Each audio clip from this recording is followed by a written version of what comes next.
I want to welcome you to the Retro Rogues Live. Please pay attention to our warning graphic. It states that the Retro Rogues Live show is intended for an adult audience and not intended for children under the age of 13. Parental discretion is advised. Again, I want to welcome you to the show. My name is Dave Beatty. I am one of your hosts. For nearly the last 30 years, I've been a professional illustrator and graphic designer. Worked on a lot of fun things that some people have heard of, such as Justice League of America, Batman Incorporated, and Superboy and the Legion of Superheroes. But my current passion, my current love is my t-shirt company, Kirby Tees. You can check out what we've got going on over there at Kirby Tees. Kirby Tees is one of the official sponsors here of the Retro Rogues Live show. And in addition to checking out, we've got to offer there and hopefully some new offerings coming up very soon. You can also possibly consider purchasing a Retro Rogues Live t-shirt and supporting what we're doing here live on this show. Anyhow, but enough about that. I want to welcome back my co-host. This is Mr. Eric Alexander. Eric, please tell the folks hopefully watching or listening at home some of the fun things that you have worked on as a creative professional. Yes, hello everyone. I am Eric Alexander, also known as Bass God 14. That's Bass God 14, not Bass God 14. That's Bass God like a bass guitar. And I am the Chief Financial Officer of a small production company in Arizona called Bad Bob Productions. Currently, I have been updating everyone about the campaign that we were doing for Staycation. So got the link over there. I'm also going to go ahead and put in the comments. So that's not spam. It's actually a link to it's an in-demand campaign now. It's no longer live in the sense that it was, we're in that period where you're supposed to get your goal, which we far exceeded, by the way. I'm very happy to say, but it's ongoing and there's lots of rewards available. I'm not going to continue to be giving weekly updates on the campaign since it's no longer the live phase, but it is still active. You can still support us. You can get things like t-shirts. You can get digital copies of the movie, physical copies of the movie at the different price points. I think we even still have cameos available where because we actually have to film some cameos. I was talking to the director, Russ Emanuel, and we've got a lot of cameos that we've got to film because we sold them as perks for this movie. And speaking of Russ, and I would talk to Dave about this before we went on the air. Russ has this project that's been around for a while, and it went through some delays with the editing, which happens all the time. In fact, one of the reasons we did the campaign, the crowdfunding campaign for Staycation, is because we were basically running out of money to do like the editing, to do the post-production and things like that. And Russ has this other project. I didn't have a lot of direct involvement with this other than I was a backer. I think officially I am a production associate. I think that was the level of support that I gave it. Again, it's been a little while since this project came out, but it's called The Assassin's Apprentice Part 2. And The Assassin's Apprentice 1 featured Star Trek Voyager actor Robert Picardo, who Russ has worked with quite a bit. A project that Russ and I worked on together called Occupants, which is a feature film that also featured Robert Picardo. And it also had the original also had Marina Sirtis in the first Assassin's Apprentice short. So now they're going to be doing a sequel. It's been done for a while, actually. And Armin Shimmerman, who you may know as Quark from Deep Space Nine, as well as Gary Graham, who you may know from the Alien Nation TV show, or also from Enterprise, where he played, I think, Saval, one of the Vulcan ambassadors. He's in this part 2. So I wanted to go ahead and share this because we are all about independent stuff on this program. And so interestingly enough, they put their trailer on Vimeo, which I thought was interesting. I'm not going to give any more commentary than that, but I just thought it was interesting that it's on Vimeo. And I'm going to go ahead and play it. And as normally, I can't show or I can't play the audio. But this is the Assassin's Apprentice. This is the main character right there. And again, this is a sequel to the original short. That's Sean Kenny, as you can see, is in the film. Robert Picardo, they have I think it's actually a flashback scene from the original. Armin Shimmerman, you saw him just come by. And what's really interesting about this is they filmed this I think all over the place. They didn't film it all in LA. They actually filmed some of it overseas, which is really interesting for a independent production. And this particular actress, I believe her name is Tara Page, and if I screwed that up, I'm sorry. She does. I've talked to her. I talked to her when the original Assassin's Apprentice came out, and she's a stunt. She's a stunt person. So she does basically. I'm not sure if she does all of her own stunts in this, but pretty much, because that is her forte. So as you can see, Gary Graham was in there as well. It's just a short sort of teaser trailer. Basically this project has been around for a while, in terms of just in terms of being done, the principal photography being done. And as often happens with independent stuff, it just has been kind of sitting there for a while. So I'm excited to see this coming out. Again, I do have some association with it as a production associate, I think is actually the title. Again, that was because I backed the campaign. So I do put my money literally where my mouth is when it comes to saying, hey, back my campaign. I back other people's campaigns, and I'll even put them on my show and talk about them. So I just wanted to put that out there. I'm pretty excited about it. The original Assassin's Apprentice, I think, did very well. It got a lot of attention. So check it out and basically be ready for the Assassin's Apprentice 2. Very cool.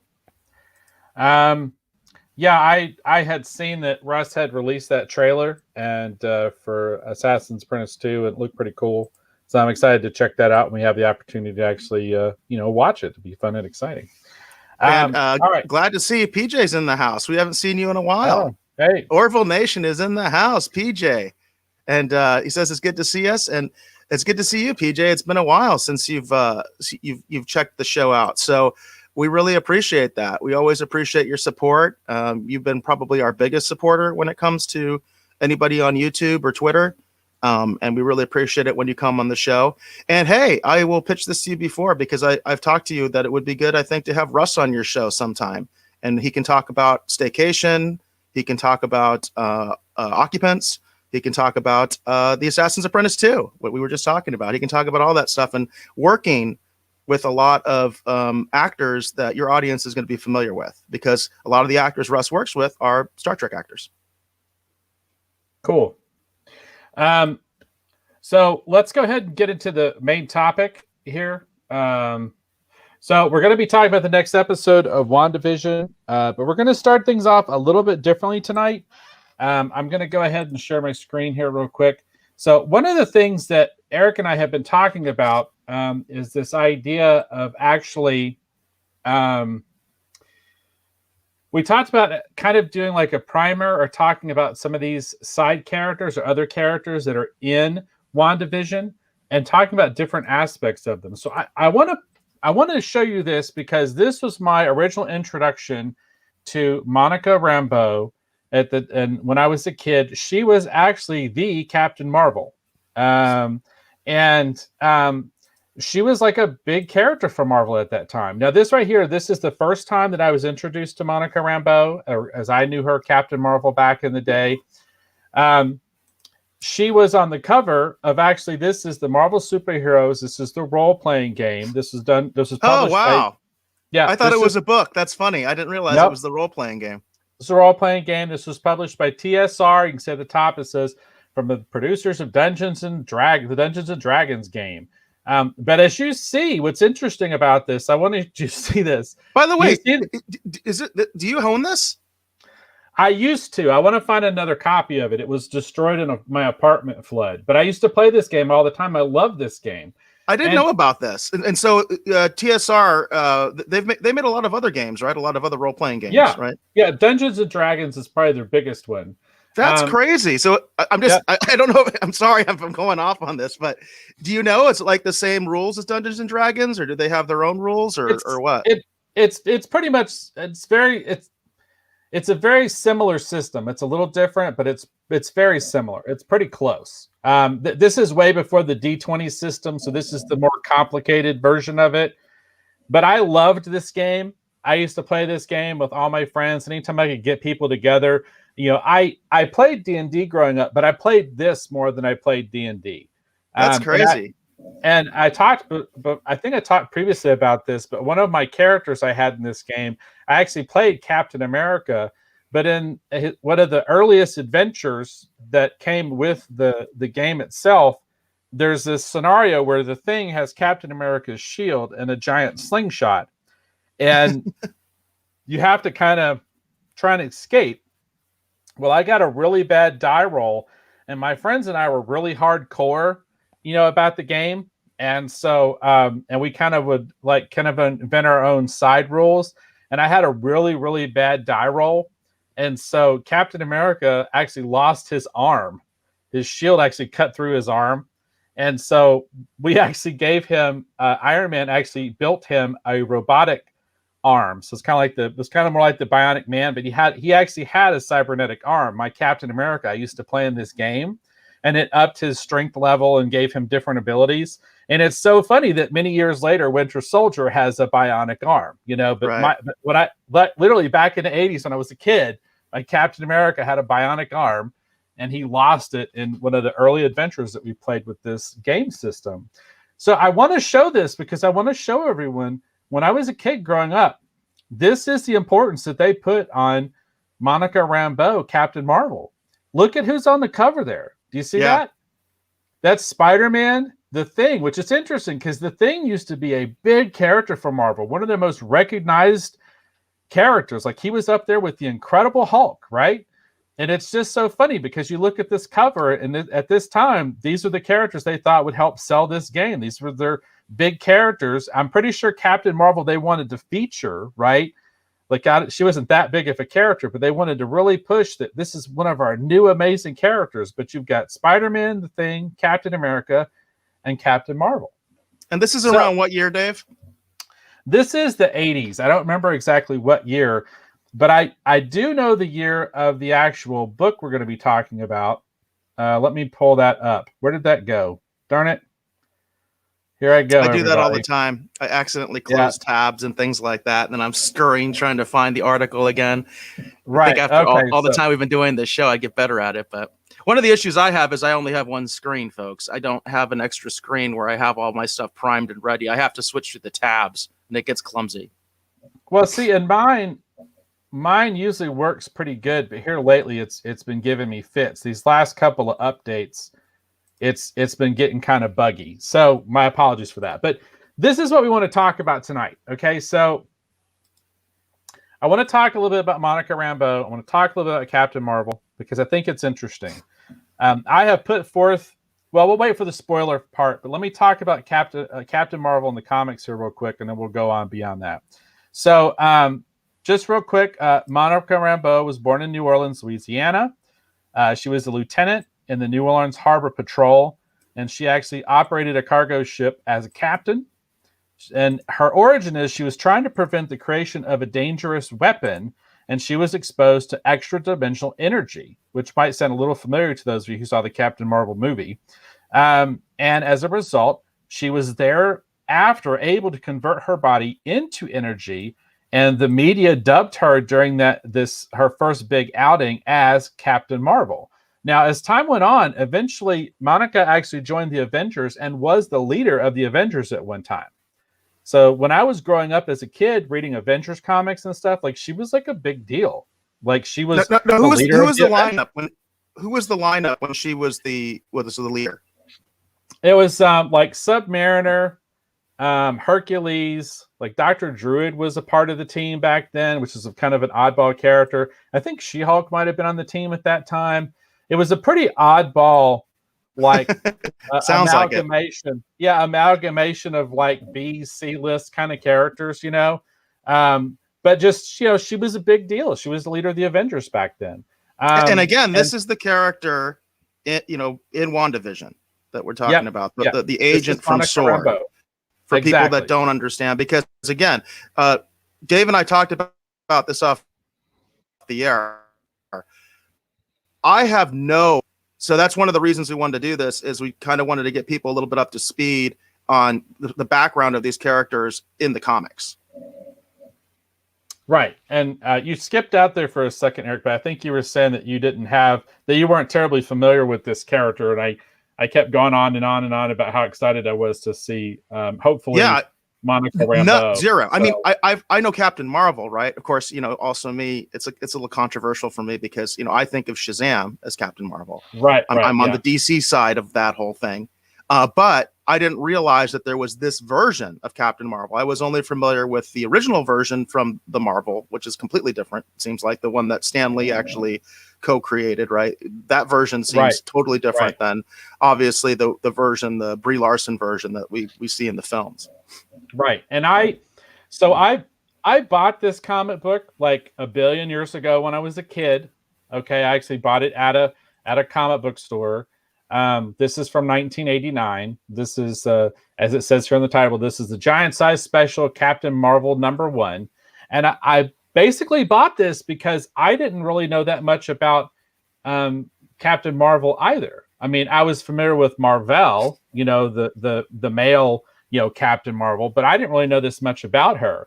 And at the time, the big deal was that she was the first female Captain Marvel for Marvel Comics. That was her unique thing at that point in time. Now, what's interesting about this particular book is this actually takes place after a big event that happened in the Avengers that also was kind of bled over into actually Alpha Flight.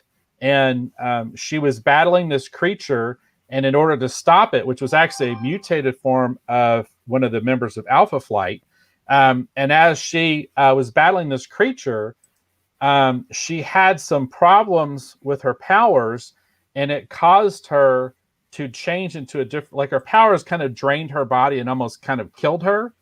And then it seemed like her powers had actually gone away. So in this book, what happens is she actually gets her powers back and actually comes back into prominence as a hero in the Marvel universe. The reason I want to point this book out is because it's interesting, because when Reed Richards is explaining how her new abilities work when she gets them back, is somehow she is able to tap into dimensional energies. Basically, she's tapping into the energy from another dimension, and that is what is powering her ability to fly, her ability to have her superhuman strength, and all her other abilities, is because she's tapping into the energies. Think about this, everybody, from another dimension. So I wanted to bring that up, and so people kind of think about this. That seems, terribly relevant, obviously, because there's a lot of speculation that WandaVision is going to lead us into the multiverse, right? So that seems, you have to think that has to be in there somewhere, right? That has to be in there. I think so. I just thought it was interesting because it makes me wonder if she doesn't already have her abilities, which I think she kind of does, but if she doesn't have her abilities, I could see where they could use the events that are happening in WandaVision to explain how she manifests her abilities, you know what I mean, for like down the road, whether she's going to be like in a movie, as a new member of the Avengers, like a new Avengers or whatever down the road, or if she just continues to be sort of like a sword agent and have adventures alongside Nick Fury or whatever. I just thought it was interesting because I specifically reread this book and was curious to see if this would tie into anything. Because I told you, Eric, as I was going through my comic books and looking at things, I kept finding all these weird connections to WandaVision I thought was kind of weird. They seemed slightly irrelevant, but some of this stuff seems to be kind of on the money. So I thought it'd be interesting to point this book out and talk about the fact that when Monica Rambeau, Captain Marvel, as I knew her growing up, when she gets her abilities back, she is literally tapping into the energy from another dimension. As far as her origin goes, did she always have her powers, or did she acquire her powers? No, she acquired her powers. It's very much like what we saw with Brie Larson's version of Captain Marvel in the movie, where she's exposed to this sort of like, I forget how they describe it, but it's similar. It's like a energy explosion. She's basically exposed to what they call extra dimensional energy, which gamma radiation.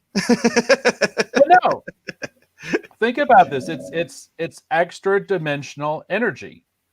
And because of that, she could transmute her body into all these different, like she could turn her body into X-ray, or she could turn her body into gamma radiation, and depending upon the different kind of energy that she transformed her body into, depended upon the kind of abilities she would have or what she would be able to do.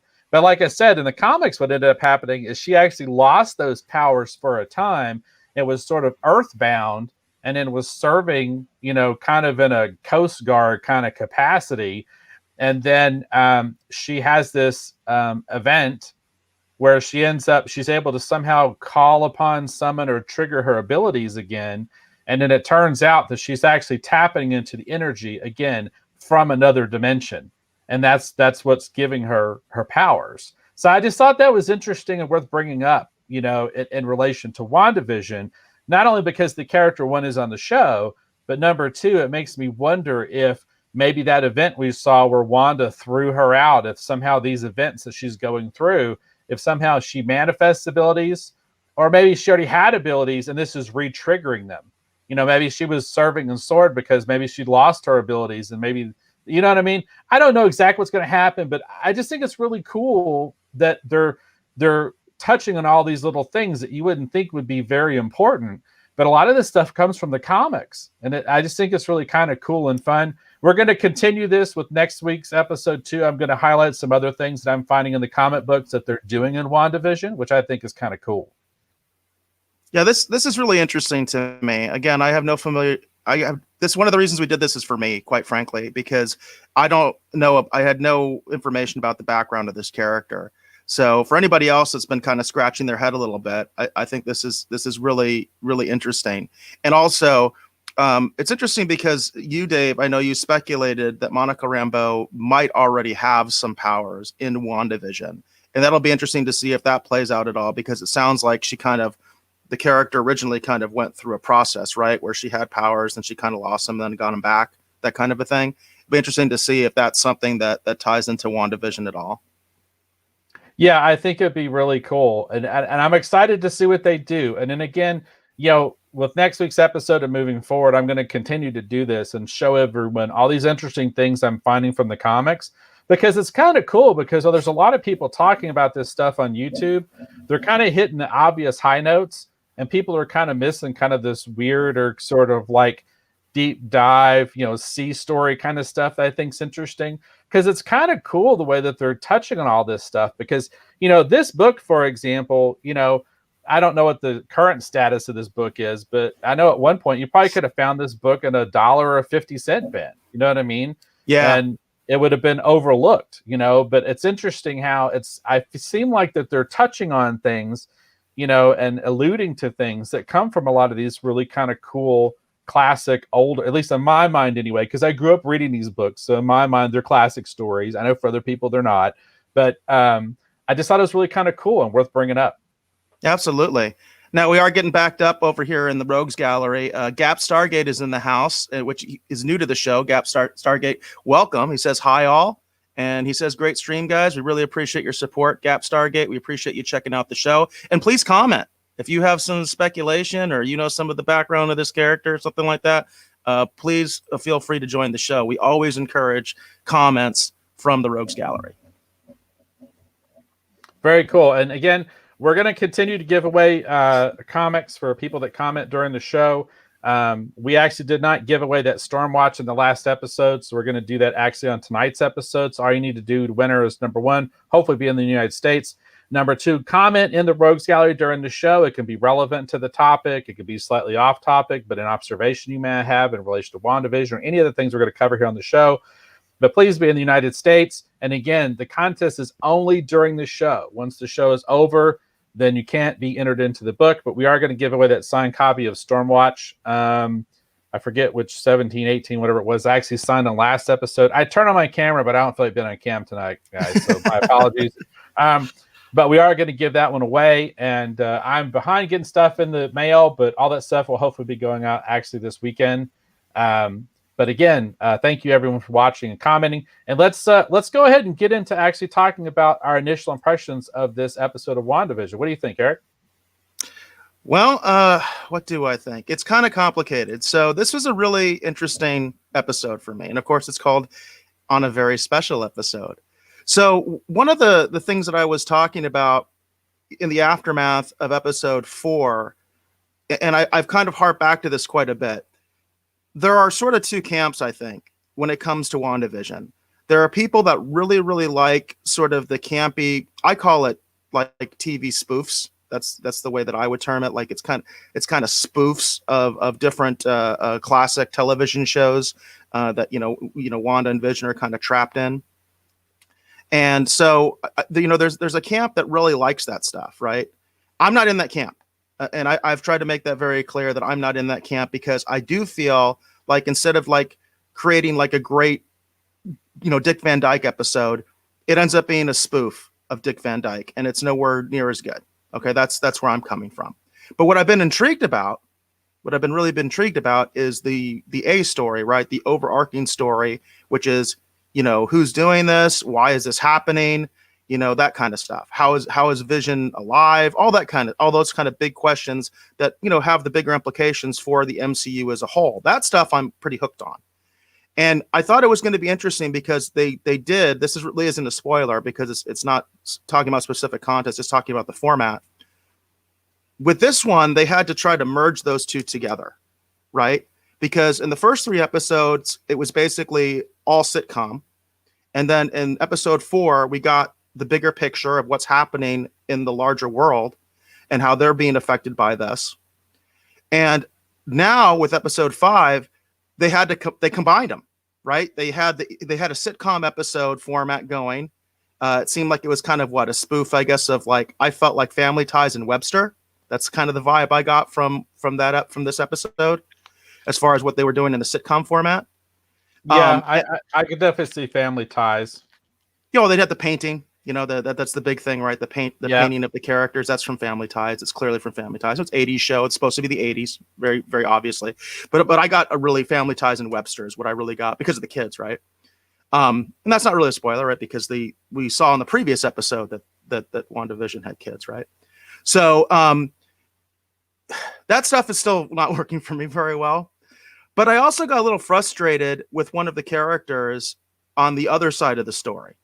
In fact, I actually got a little bit frustrated with Monica Rambeau's character, but I have some speculation at the end that might explain why she was acting the way she was acting and what was really going on.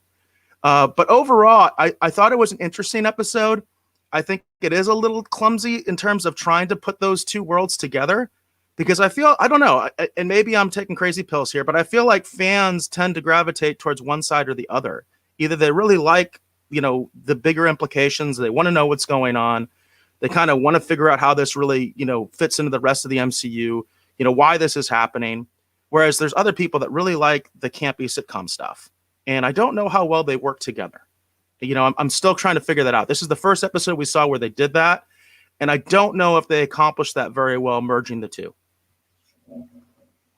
Well, I'm going to fall on the opposite camp. I can see some of your comments, Eric, in relation to it being a little uneven at times. But that being said, I feel like that's kind of an outgrowth of sort of the nature of the show. It's going to be a little schizophrenic in its approach because it's such a schizophrenic idea to try and execute. Because we still have some very weird questions that we kind of need answered that still don't make a lot of sense. But that being said, let me just read the episode recap here just real quickly for everyone. So on a very special episode, the synopsis, which I should have read here at the top, so my apologies for not doing that. It basically states that Wanda addresses Vision's worries when he grows suspicious of the neighbor's strange behavior. So my initial thoughts on this one, Eric, in all honesty, is I really enjoyed this episode, a lot. I've seen it like at least 3 times. I'm pretty hooked at this point. I'm into all this, superhero melodrama, superhero soap opera, if you want to call it. I love this kind of stuff. I mean, I feel like most superhero stuff, when it's not action, it is melodrama. That's a lot of times what comic books are. It's kind of like soap operas for nerds, is the way I sometimes describe it. And I think that's kind of true, at least for the super diehard people. That's what it's like. Like, for example, my excitement over seeing Monica Rambeau in a live action television series. A lot of people that even read the comics back then might have not realized who that was at first, So for me, it's exciting to see all this stuff play out. And I'm just excited by it. But I'll be honest with you. I really, really like this episode, but I can see your comments. It is a little uneven at times, but I thoroughly loved it. I thought it was really cool. We get into spoiler conversation. I'll get a little bit further into what I really, really loved. And I'm just excited for what they're going to be doing. I feel like as because we're, as you said, over the hump, as the episodes move forward, we're going to get a lot of shocking reveals. We got a huge one in this one, like a big reveal that even though we speculated about this very event happening on our show, when it actually happened, and I think I either texted you this, Eric, or I told you this on the phone. After it happened, I said, I thought it was cool, but I really don't understand what this means for the broader MCU. I really don't. And that's going to be interesting to talk about tonight on the show once we get into the spoilers. Yeah, and the funny thing about that was when you first were telling me that, I hadn't watched the episode yet, so you kind of had to be very careful. But I do want to point it out there that I think we were really on target with one of our predictions, and obviously we're going to get there in the deep dive. We're going to losing a little bit of the Rogues Gallery comments here. So Gap Stargate said, the arc is interesting, but I see those camp parts as foreshadowing something. And I would agree with you, Gap Stargate. I think we've seen that already, right? Where, we're getting little hints. We do get little hints in the sitcom stuff. So I do think that they are, leading somewhere. I do think that they are relevant to the overarching story. My issue is, why don't they write better sitcom episodes? That's where I'm coming from. In other words, you can tell the first episode is Dick Van Dyke. The second episode is like Bewitched, right? And then like the third episode is Brady Bunch, right? And then like the fourth episode we were just saying now is, or I'm sorry, fifth episode, because the fourth episode they didn't have the sitcom format really. Now this one is like Family Ties Webster or something like that. And I keep saying this, I feel like a broken record, but I just feel like it should be said. If I was the showrunner, I would be going to my writers and say, give me a great Webster episode. Give me a great Dick Van Dyke episode. Don't give me a spoof of that sitcom. Write it, as if you were writing a great sitcom, right? Because that's where I'm having the issue with the sitcom stuff. Because I grew up on that stuff. You know what I mean? I love that stuff. I used to watch it all the time. So I know like my TV history, right? I'm into that stuff, and I would just like to see it treated a little bit better. And he mentioned also that, they need a little bit more cohesiveness in Wanda.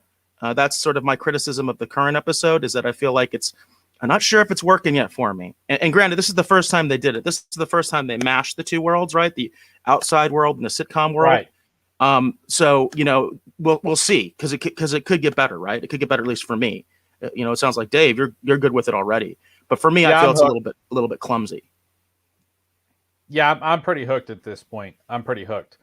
Is there any more comments you want to do from the Rogues Gallery? Yeah, we're backed up. And then right. Orville Nation says that he does agree. I'm not sure exactly which point he agreed with me with, but I'm just going to take it, right? PJ, he says he agrees with me, so I appreciate that, PJ. And Orville Nation, PJ says, I thought the first episodes were tough to watch for me, and I'm kind of in the same camp as you, PJ, because I feel like I sound like a broken record. It's just that I know these sitcoms. I keep saying Dick Van Dyke because it's so classic, and I still watch Dick Van Dyke. I watch it almost every night on a network called Decades. I was just watching it yesterday, and so I know how good those episodes were. And one of the other things that I think I touched on it last episode. One of the things that's interesting when you talk about those classic casts from those basically like late 50s, early 60s, the actors were different back then, right? Because they were still sort of like in the aftermath of vaudeville. I mean, there were people that like in the early days, like I Love Lucy, they actually were in vaudeville, right? And back in those days, you weren't just an actor, right? You were an actor, a singer, and a dancer, right? I mean, that's the way it was. That was the training, right? And we don't have that anymore. We don't have that anymore because now with film acting and movie acting, it's really about the camera liking you. That's really important. People forget that's really important. In today's acting is that the camera likes you, that you look good on camera, that you can emote well on camera, right? Back in the old days in theater, that wasn't that important because nobody could see your face anyway, right? In fact, if you go all the way back to the beginning in the Greeks, they wore masks, so you couldn't even see their face, right? That was never a part of it. So it's like a different skill set, and it's kind of interesting to see actors who obviously were not brought up in that old school that old school, the old school sitcom way, which again is like the aftermath of vaudeville when actors were still. I mean, like you look at Mary Tyler Moore, she was a fantastic dancer, fantastic, and so was Dick Van Dyke, fantastic dancers. And it's like these folks can't do that. You know what I mean? So it kind of loses something in the translation for me. And then Gap Stargate said it's almost like each episode is just one off, and that's kind of the feeling that I get as well. And he says they need to sew it together just a little bit better. And I think I agree with Gap Stargate on this. I think that's kind of where I'm going with this. It's not that I don't like the show, by the way. I tend to be more critical than Dave. That's just the way I am. It's part of the fun of the show because we're not the same. And it's just the way that my mind works. And I think that's probably the best way, I think, actually, to articulate how I'm feeling is that, yeah, I just feel like they just need to sew it together a little bit better. Well, and I also, the first couple of the sitcom episodes, I felt kind of like you, Eric, that I felt like that they could have been a little bit stronger. But then that being said, like I said, at this point, I'm drinking the Kool-Aid because the last couple of episodes have been so good. And now I see that we are entrenched in the MCU and I can kind of see where we might be headed. And like I said, I'm seeing all these weird like connections to things that happen in the comics or referenced in the comics. And they're actually, bringing them, adapting them in some form live action. And so I'm pretty excited. So I'm a full on Kool-Aid drinker at this point. But I agree. We got a comment for you with that, with new to the show, Corrine Crook. I'm sorry. Thanks for joining the show. And she said, personally, I was hooked from the start and I loved how it progressed, but I'm easy to please. And you know what? There's nothing wrong with that, Corrine. I think that's kind of if you could kind of sum up the way Dave and I are, that's kind of the way we are. Like I tend to be more critical, and I think Dave, you tend to just kind of enjoy things a little bit more. I think that's kind of our approach, right? And I think also too, it's just again, like I said, I've been reading about these characters for so many years, and we're just getting to see all these interesting sort of side characters, kind of B characters, in some cases even forgotten characters that I never thought that we would actually see, on screen. They're getting ready to start filming a Moon Knight series. I can't stop talking about how excited I am for that. So I'm just loving and enjoying what we're getting to see. And I think that, like I said, these last two episodes have been so good, though. I've been thoroughly, thoroughly impressed. Yeah, it's been interesting. I am enjoying I should clarify that I am enjoying the show. It's just my nature to be a little bit more critical. Also, we did have some comments, and we do give plugs on this show. We are always happy to do that, especially, of course, with PJ. And PJ asked the question if we have watched Dark Matter. Have you ever watched Dark Matter, Dave? No, I have not. And I have to say I haven't either, PJ. I know you've been doing a lot of Dark Matter content on Orville Nation, and I've been meaning to check it out, but to be honest with you, I'm not exactly sure where it's available. But I know you've been doing a lot of Dark Matter content. And then Gap Stargate also had a comment that said, have you guys read the Dark Matter comics that turned into a TV series by Joseph, and I always mess up everybody's name, Pelosi? Hopefully I did it right.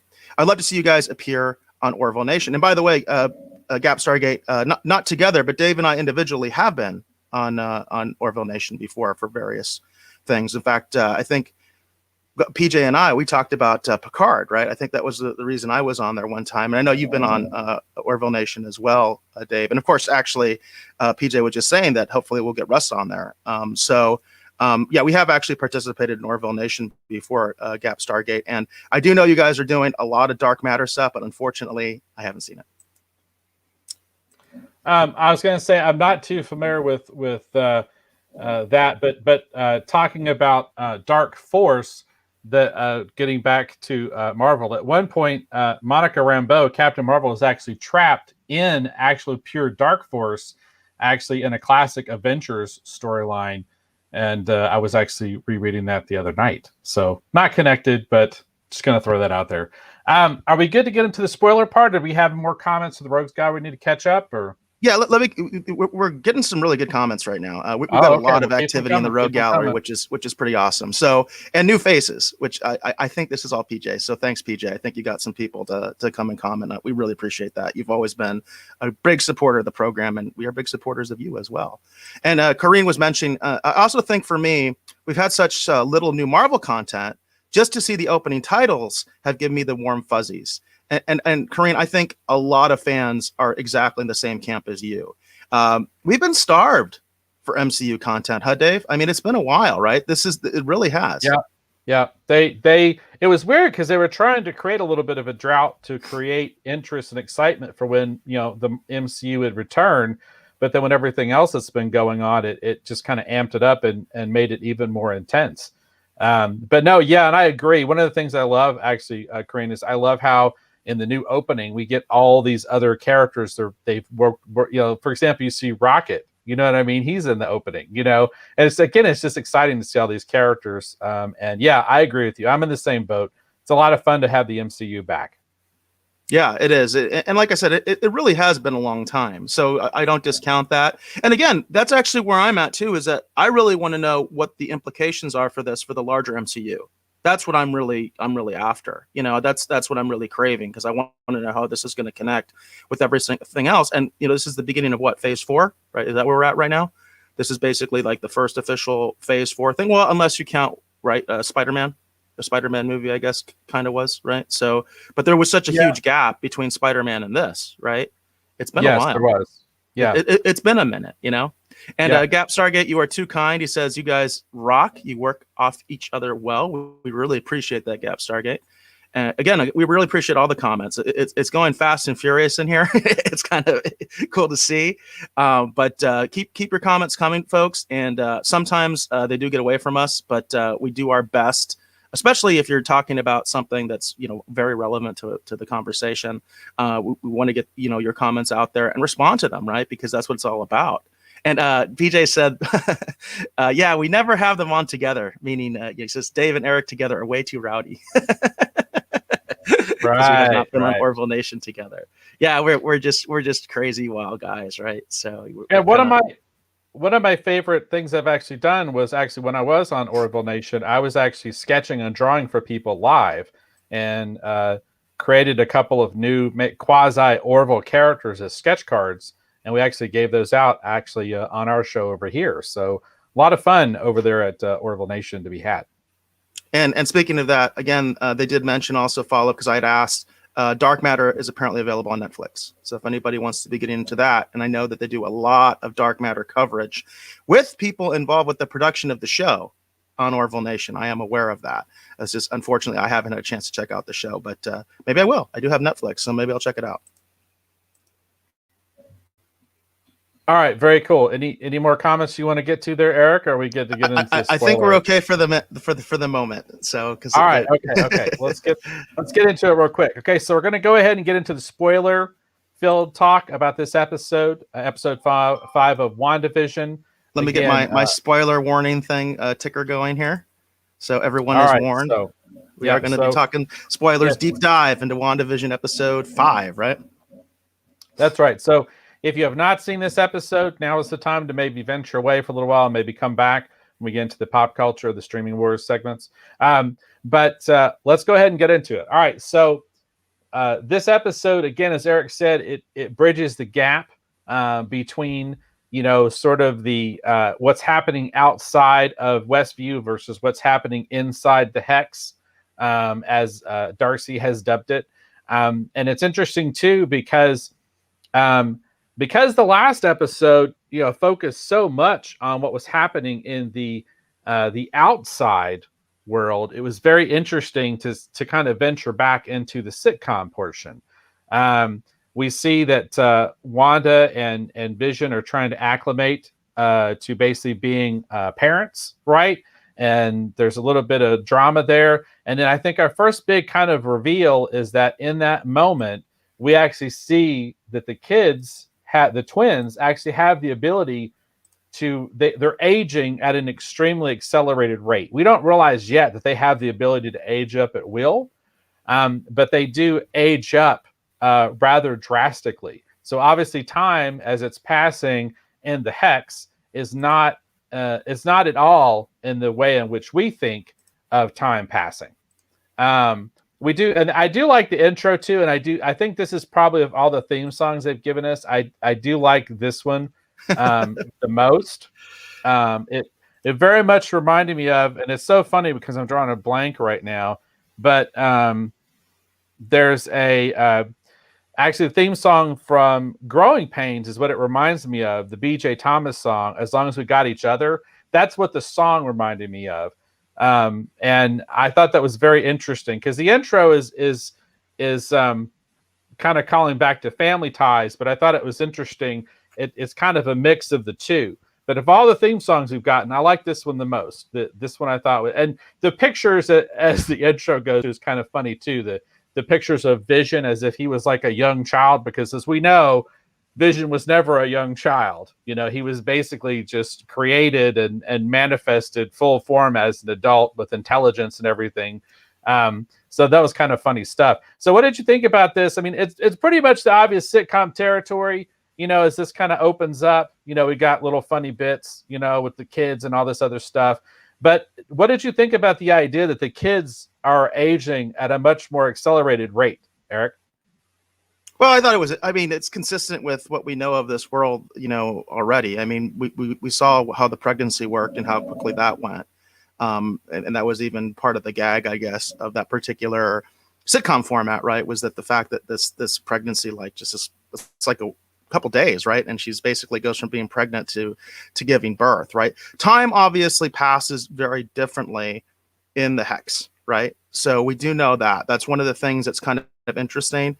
It's kind of interesting also to think about whether that will have ramifications once we assume they get out of the hex. Like, you know, will they have aged or anything like that? Will the people of the town have aged? That kind of a thing. And getting back also to the sitcom format, Corrine had a neat comment, because I hadn't thought of this, and I used to watch this show all the time. But I think you're pretty right. You're right on, Corrine. Says pretty sure this episode was heavily influenced by Full House. And you know what? I used to watch Full House all the time, and I didn't get that vibe at first. But now that you've said it, I can totally see Full House in this one. I can see in the sitcom format. Yeah, although I think technically isn't Full House, was Full House 80s or 90s? That's interesting. I'm gonna be honest with you. I watched Full House, you know, back in the day. So did but I. I honestly don't remember. I feel like maybe it made the tail end of the 80s, and then it was mostly 90s. That's kind of what I'm thinking. I mean, I could IMDb it if I really wanted to, but you know, but I do feel it. I do feel the vibe that you're talking about, the Corrine, that there is some Full House. Again, one of the ones that I really thought was Webster, and then just looking at the picture that we have up right now, you get even a little bit of that Punky Brewster vibe, right? With the way that Wanda's dressed. Yeah. At least I do. Yeah. You know what I mean? So obviously they're trying to mash a lot of different, you know, classic 80s sitcoms, because this is their 80s episode, right? I assume maybe we'll go into the 90s in the next episode. I don't know. But it's kind of interesting the way they do it, because hey, John comes to our rescue. By the way, John, it's great to see you. John McClay. Full House came out September 87. There we go. Thank you for the fact check, John. We really appreciate it. We appreciate your comments. We always appreciate when you come on the show. So yeah, it was tail end of the 80s then. So that's kind of interesting too. So yeah, the sitcom format, again, you know, it's a little hard for me sometimes. It really is. I know some people are really, really digging it. And I probably the majority, you know, of people that I see. I mean, one of the things I've seen is people are like, hey, we don't even want the other stuff. We just want the sitcom stuff. I've seen that. I've seen that camp out there. Right. I'm just not in it. Right. Now, obviously, after we get kind of these kind of reveals, one of the things that we do is we actually go back to the outside Westview story that's actually happening with, again, Monica Rambeau. And what's interesting is that they're kind of examining her, they're doing a medical thing, because they want to know if she was hurt, because she was thrown through all these walls, you know, out into the cornfield, as Eric likes to call it. And then when she out in the cornfield, when she comes to, she says, "Wanda, it's all Wanda," right? And so Sword is kind of they're observing and checking her out medically. And what's interesting, and again, this goes back to support my theory that Monica is already powered, is that they're doing some tests and stuff on her, and they can't get any conclusive readings. And she's like, okay, well, we're done with this. We're moving on. Now, some people have theorized that this is because she's been exposed to those dimensional energies, and she may be beginning to manifest powers, that she's been altered now because of her experience inside, right, the hex. But I am still going to hold on to my theory that she already has abilities, and that's why they can't actually, the x-rays and everything are not working with her, is because she's already got abilities. Well, you're touching on one of my speculations, right? Because one of my big speculations is that we are going to see the MCU version of mutants. And one of my speculations was, and what you just said, that gives me a little bit more ammunition, because what I was thinking was that in the MCU, mutation is going to be a direct result of the events in WandaVision. In other words, I can see a scenario where all the residents come out of what is it, Westbrook? Is that the name of the town? Westview. Westview, right? I can see a scenario where they all come out with powers, and if Monica, I'm sorry, Rambeau, right? If she actually did acquire her powers through, being in the town, it would be, again, it has big implications for, possibly mutants in the MCU. Yeah, I could see that for sure. Now, they basically tell Monica, get dressed. She's asking, like, where's my uniform? Which that'll come up later. And they say, okay, we're getting ready to go to this briefing. Monica meets Darcy. And then Darcy actually says she's already a fan. So somehow she already knows who Monica is in relation to Sword, which makes me wonder, again, if there's something more to Monica than what we know at the moment. And then they go over to the briefing, and the leader of Sword has basically dubbed that Wanda is the villain.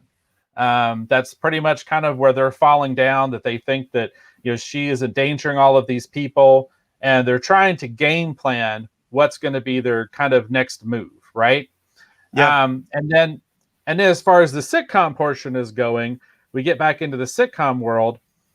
And what's interesting is that Agnes, who I've again theorized is actually Agatha Harkness. I think everybody on the internet thinks it's Agatha Harkness. It's, that's into the comics at this point. But Agnes comes over. They're struggling with the kids, right? And well, actually, this happens actually before. I take that back. This happens when they actually age up. I'm getting a little backwards and forwards here. I'm a little confused, just like how the show wants you to be. But anyhow, in the midst of that same sort of series of events, there's another big weird reveal where Agnes actually asks, do you want me to take it from the top? Because there's this weird exchange where Vision is not sure if he wants her touching the kids, but because he's concerned that they stay healthy, and he's being an overprotective dad, right? And then she kind of sort of breaks character as it is, and it's sort of like, well, you want me to hold the kids, right? Do we want to take it from the top? As if they're like, again, filming a sitcom. Do you want me to redo the scene? Because, I'm not sure where we're going. Like someone's ad-libbing and it's off script. And it's interesting because it really kind of takes Vision, like it really kind of shocks him. And then Wanda's reaction is sort of like, oh, it's okay. Don't worry about it. It's fine. It's fine. Don't worry about it. But Vision is really kind of slightly disturbed at this. And he's like, you didn't see what I just saw? You don't think that's weird? Like, what is, so this is where we begin to see Vision really questioning what is actually happening. And he's been doing this consistently. And it's really interesting because every time Vision starts to question things, basically Wanda has been successful in sort of like, I don't know what the term is, like reprogramming them or something like that. Because, Dave, you and I have talked a lot about the fact that, Vision is an AI, right? Without the Soul Stone, there's still Jarvis, right? There's still elements of Ultron, right? That are left, right? Because that's really what it comes down to. What is left of Vision, right? And I kind of feel that it's like the AI starts running because somehow Wanda's been able to resurrect that. And because it is an AI and it is self-aware, he starts to figure things out. And then it almost feels like she just kind of like quickly like reprograms them or something. You know what I mean? Like, or she deletes the data, right? She deletes the data so that he's back to square one. But he keeps figuring it out because he is this very intelligent, this is Jarvis, right? This is Jarvis, the guy who actually kind of beat Ultron, right? Even though he was supposed to be like the prototype. So Jarvis just alone, without all the combinations that do make Vision, right, was pretty formidable in terms of his intelligence, right? In terms of how advanced an AI he is. So I find that fascinating, and it keeps happening where Vision keeps kind of becoming aware of the situation, and Wanda resists. She doesn't want him to understand what's going on. And then also what was interesting for me, because I was having some trouble with it, in the outside world, even though Rambeau had been manipulated, right? I would say violated, really. You know what I mean? And that's kind of where the director of S.W.O.R.D. is coming from, right? It's like Wanda's really violating these people because these are real people, right? And she's basically like somehow kind of controlling them, influencing them, and it's a very messed up thing, right? That she's doing. She's controlling people, right? And even with all that, Rambeau ends up coming out, and she's kind of like defending Wanda in some ways. And I was having trouble with that. Were you having any trouble with that, Dave? Because I was just kind of like, why would she be defending someone who essentially violated her? Well, I think it's, in all honesty, I think it's just because of the idea that she's not immediately ready to cast Wanda as the Vision. Even though she's the one who says it's Wanda, it's all Wanda. I think that Monica's in the camp of that she's either being influenced or controlled, or there's something more going on than just what we see. And in this episode, we discovered that there is probably more going on than what we initially think that we've actually been shown. There are other forces at work, even though we're still not sure what they are. There's a relevant comment. There's a relevant comment from the Rogues Gallery from Corrine about this, and I kind of agree with this. And I'll try to clean it up a little because Corrine, I know you made some typos here, but he said maybe it's just me, but I feel Wanda is doing this, but there's something else behind the scenes. What makes me think that is the commercials, and that's interesting because I've been trying to figure out what the commercials mean for a while. I mean, obviously we've had Hydra commercials, we've had Stark Industry commercials, right? I actually can't remember the commercial we had in this one, but I do think it was the Lagos. It was the Bounty paper towel, the Lagos with the red liquid, and they're trying to clean up all the red liquid. It alludes to the idea that in Lagos, that when Wanda actually grabs, I think he's supposed to be Crossbones, but he's one of the guys from Winter Soldier. He's trying to blow up that explosive vest that he has on, and she levitates him up, trying to get him out, basically trying to save all the people that's in the marketplace.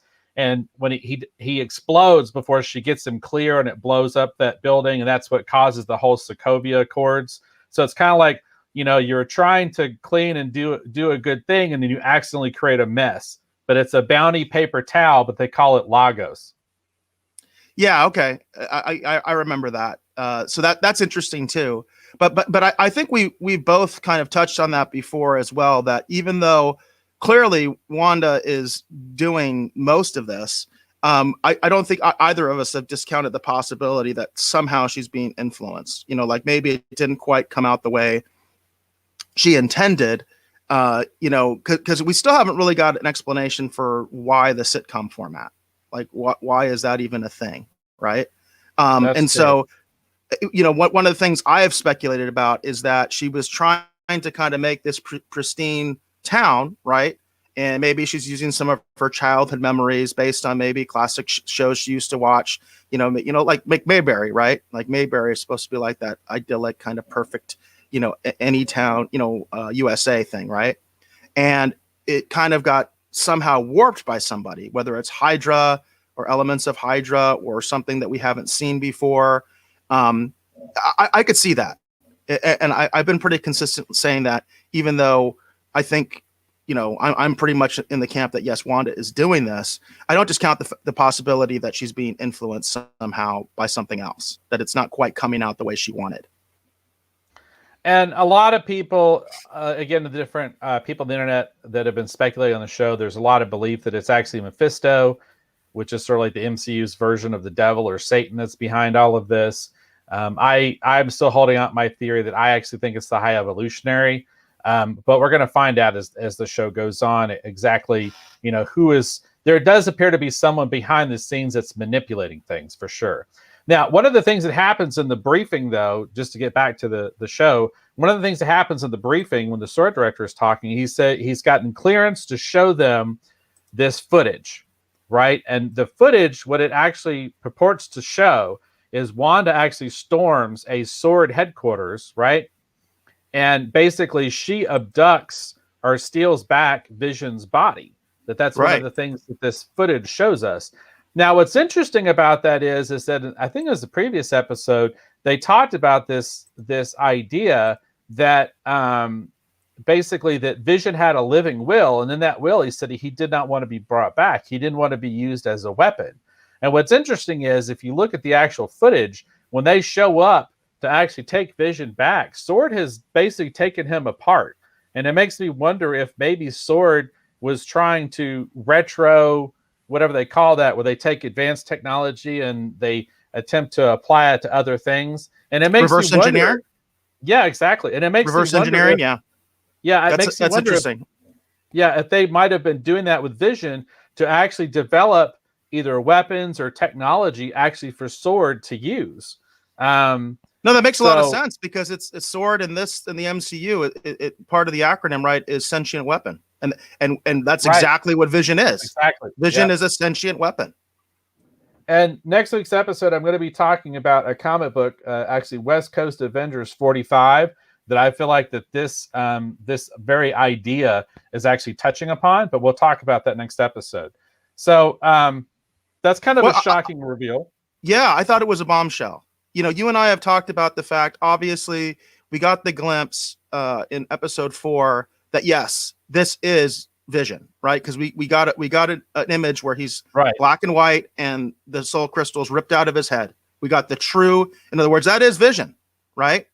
And now we know that Wanda stole him. You know what I mean? And that's really kind of a bombshell, right? Because we speculated before, like, how did that happen? Like, how, obviously she somehow resurrected him, right? But it's not like, that he kind of just walked out of there on his own power, right? Like she resurrected him and he decided to go along with her or whatever.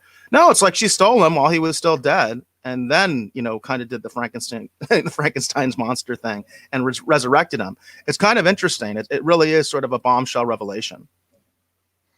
And it's a big deal. It's a really big deal. And that's kind of where, Monica kind of defends Wanda, because the director is immediately casting her as sort of the obvious villain. And it's interesting, too, because in the midst of all this, eventually they get sequestered off and they're talking kind of amongst themselves, trying to figure out, again, a way in which they can try and get through to Wanda. And they're talking about how she's transmuting, like physical objects and turning them into other things. And one of the ways they reveal, or we learn this, is because Monica has this theory about, well, where is my uniform? And her uniform, of course, was turned into this sort of like 60s, 70s dated kind of outfit. And she actually takes the FBI agent, Jimmy Woo, she takes his sidearm and she shoots it a couple of times. And it turns out that that actually is her uniform. And just like we saw with the jump rope that was the tether, right? The tether that turned into the jump rope. That is her uniform because it's mostly comprised of Kevlar, which is what her uniform was made of, and it's bulletproof. And in the midst of all this, we learn that she is affecting things, and they do stay affected in the outside world.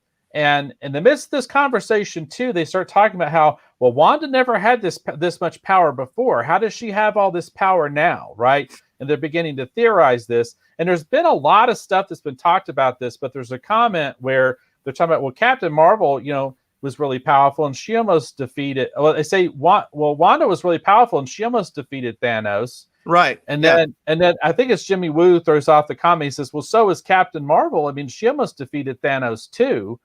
And it's interesting because if you notice Monica, there's a slight reaction from Monica. And some people are theorizing that this means that Monica and Captain Marvel are on odds, like are kind of on the outs.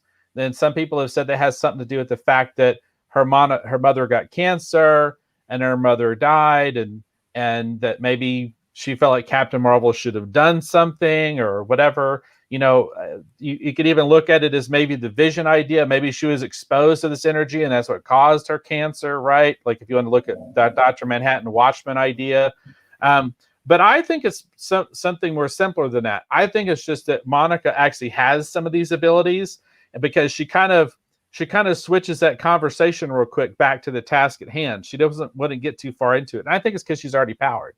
But we learned that she's able to transmute things. And then Monica has the idea, well, what if we took something that was already from this era and sent it in there? What do we think would happen? And so they get a drone that would have been from the right time period, and they fly that drone in to see if that drone can actually gather intel and not immediately be transformed into something else. What did you think about that, Eric?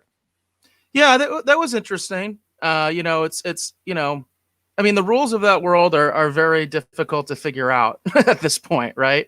And so in a lot of ways, the characters are kind of echoing the audience, right? Because we're trying to figure out what are the rules here? How does this work?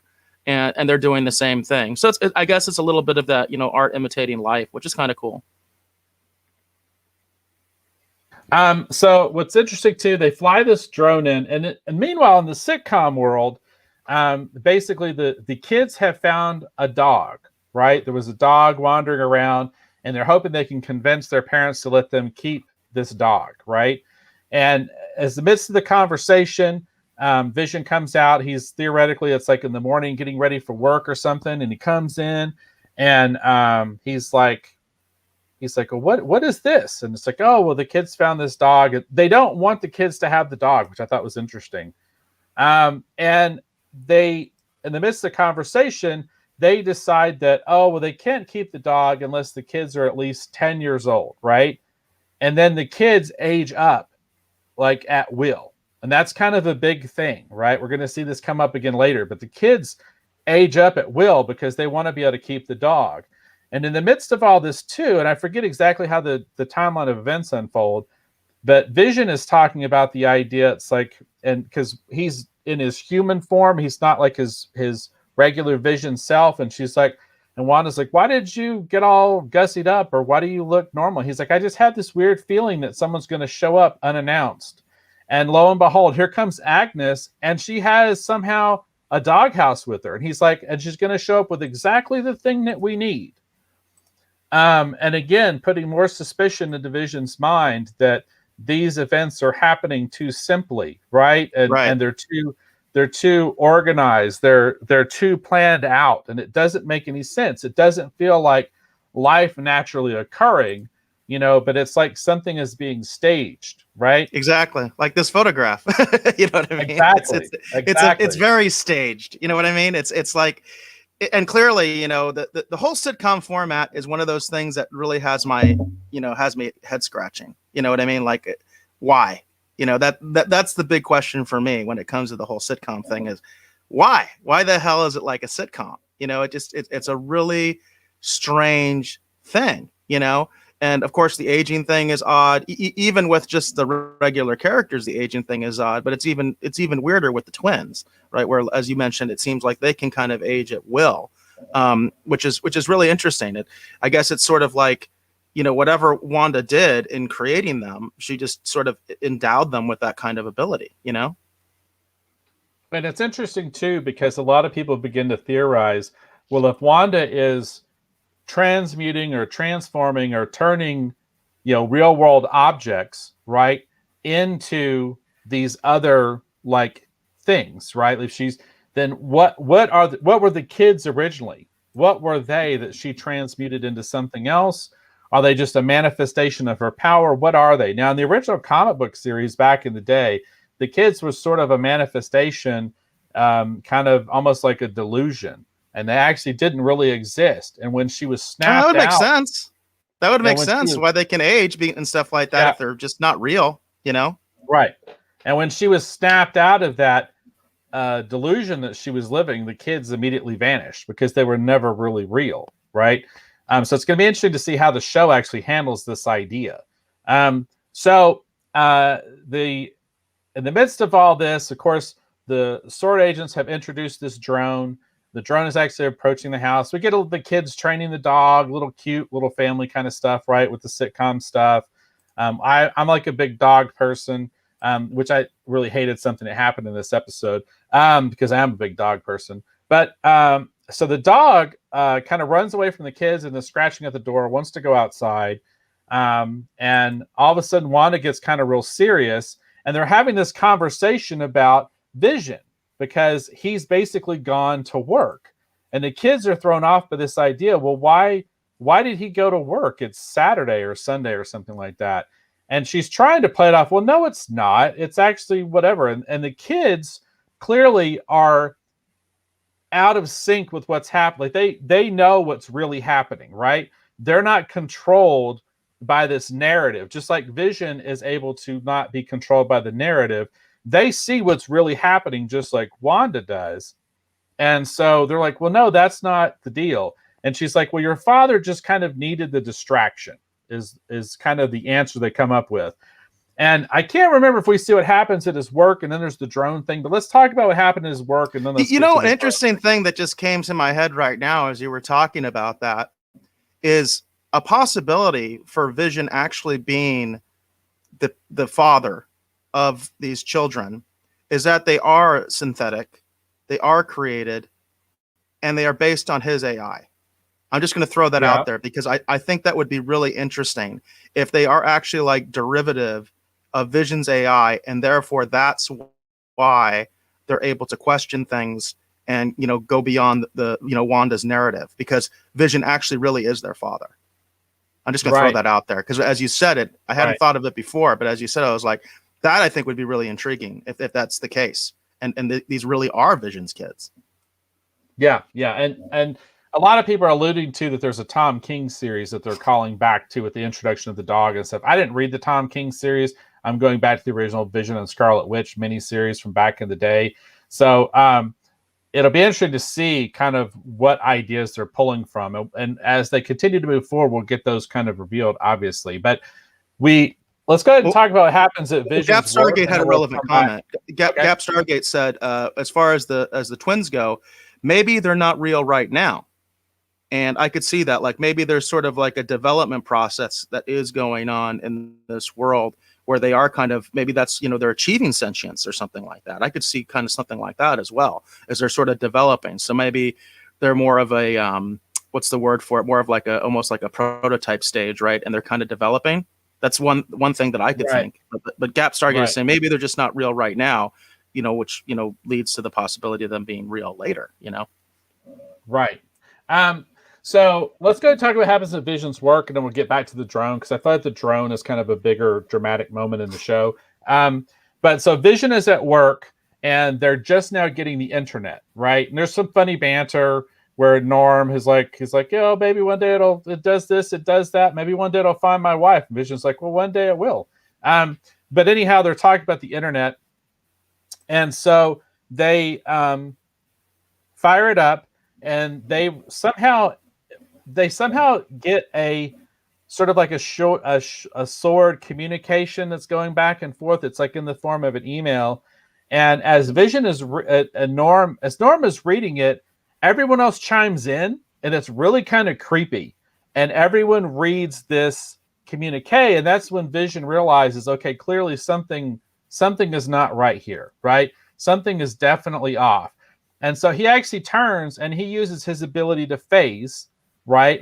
That's a classic Vision power. And he uses his ability to phase, and he actually kind of takes Norm by phasing basically the energy of that's happening around his brain. By doing this, he kind of shocks him out of the mind control, and he's back in the quote unquote his real mind, right? And he's frantically like trying to find his phone, and he's worried about his family, and he's got to contact someone. And he tells Vision that they're all being controlled and that they're in pain. And that's a big thing. That reiterates what we found out from Monica earlier, right? When they're talking about her experiences at the beginning of the episode. And I was kind of shocked at the idea that all of these people that are being mind controlled, that they're actually feeling pain, either intense grief or whatever it is, that these people are actually feeling pain. And it's the first time that I really, really felt for the people, because that's when I really realized, I think it really hit home with me, that these people are being affected and manipulated by what is happening, whether it is all Wanda's doing or Wanda's doing with someone else influencing it. What did you think about that, Eric? That was kind of shocking when we kind of see that and we get that reveal. That gets back to one of my major problems with the episode is, why is Rambeau acting the way she is? Why does she stick up for Wanda when she went through this process? And it was really frustrating for me, because I'm like, yeah, you just made a really good point. These people are being manipulated. They are in pain. And why, if Rambeau went through all that, why would she be constantly defending Wanda? In fact, I was getting kind of angry with the character, as like, why would you? That doesn't make sense. Why would you be like that? But then I realized, here's my little theory, okay, that I don't know whether this is going to be paid off or not. Maybe she's still kind of under the influence of Wanda. That's what I'm thinking, is maybe that sort of, just because she's thrown out of the world, it doesn't just all go away. You know what I mean? That somehow Wanda is still able to sort of tap into her, or there's some sort of residual there, right? Because she was being controlled by Wanda, that there's some sort of residual there that's causing her to be like, oh, I have to come to the defense of my master. You know what I mean? That kind of a thing. And it's almost like a subconscious thing that's going on with her. That's just my theory, because again, otherwise it's a really weird thing. It just doesn't make sense to me. Well, I think it's a little different. I think that again, Monica is already enhanced, and she has pieced and realized certain things about what's going on, and she's not really able to freely share that information, because she realizes that something is not right with the Shield director, and unless I just said Shield, the Sword director, and I feel like Same she thing. doesn't feel. I don't feel like she feels comfortable to share something that she has learned or realized because of her abilities. And so that's what's going on. I think that Monica knows more than she's letting on, is what I think's happening, which is why she's trying to cover. We'll see who's right, but that's what I think, because I'm still holding on to my theories. As Gap Stargate says, who's controlling who in a way, and why? That's the fundamental question here, right? Right. And for sure. And there can be that interpretation, right? That maybe it's the director that's under some sort of outside influence or something like that. But I'm kind of hoping that's not the case. I'm kind of hoping for my theory that it's actually Rambeau who's actually under the influence right now, and the director is sort of like a red herring. Because to me, that'd be very obvious, especially the way things are now and the way things are written in Hollywood now. It would just be so easy to make the male director, of that particular race. I'm just going to say it because it would just be sort of obvious the way that Hollywood writes these days. That, oh, it's him. He's the bad guy.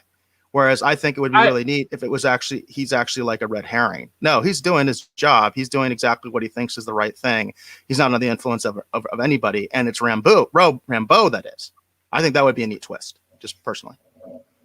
Well, I think that Marvel would not go for the super obvious thing. So I think he is a red herring at the end of the day.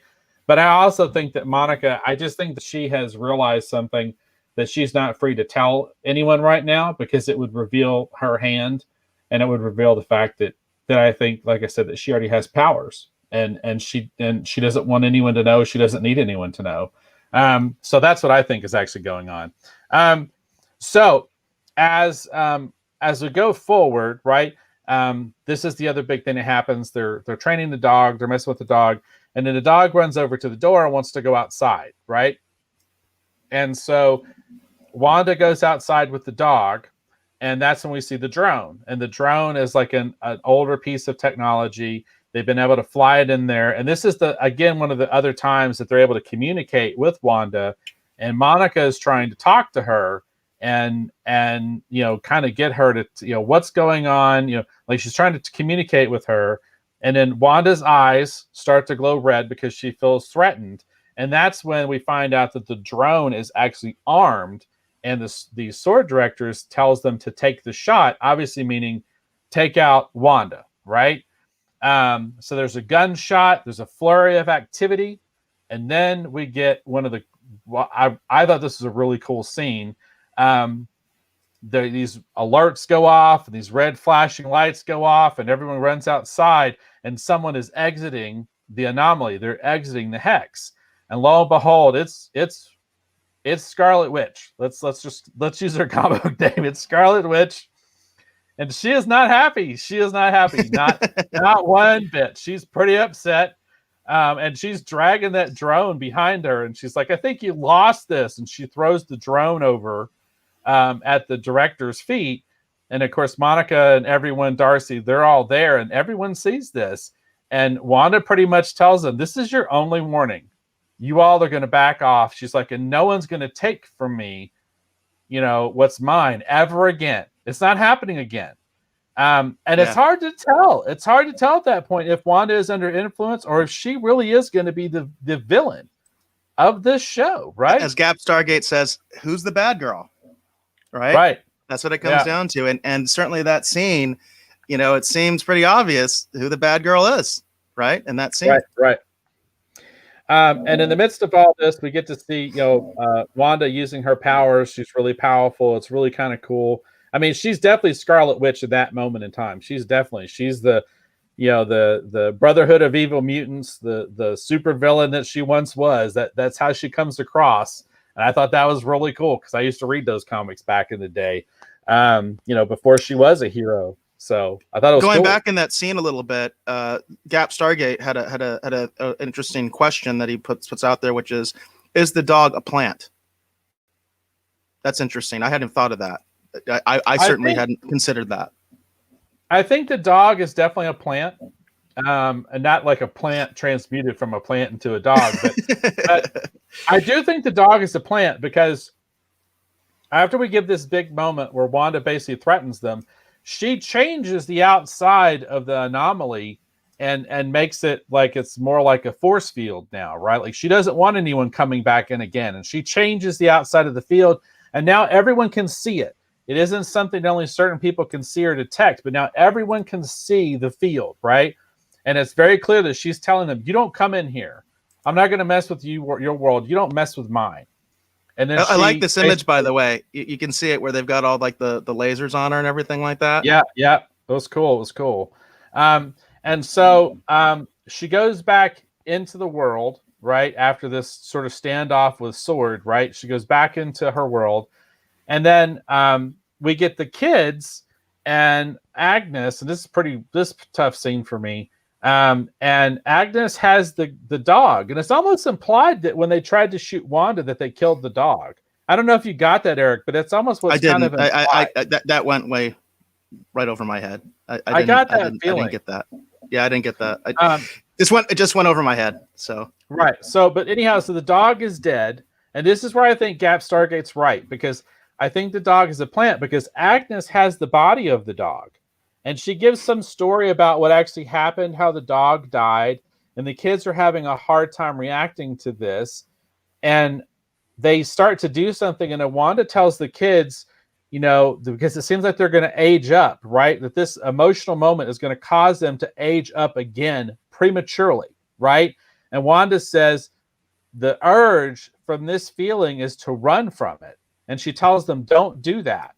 You have to face this grief, which is weird coming from her when you think about she's not. Isn't this whole thing that total hypocrite?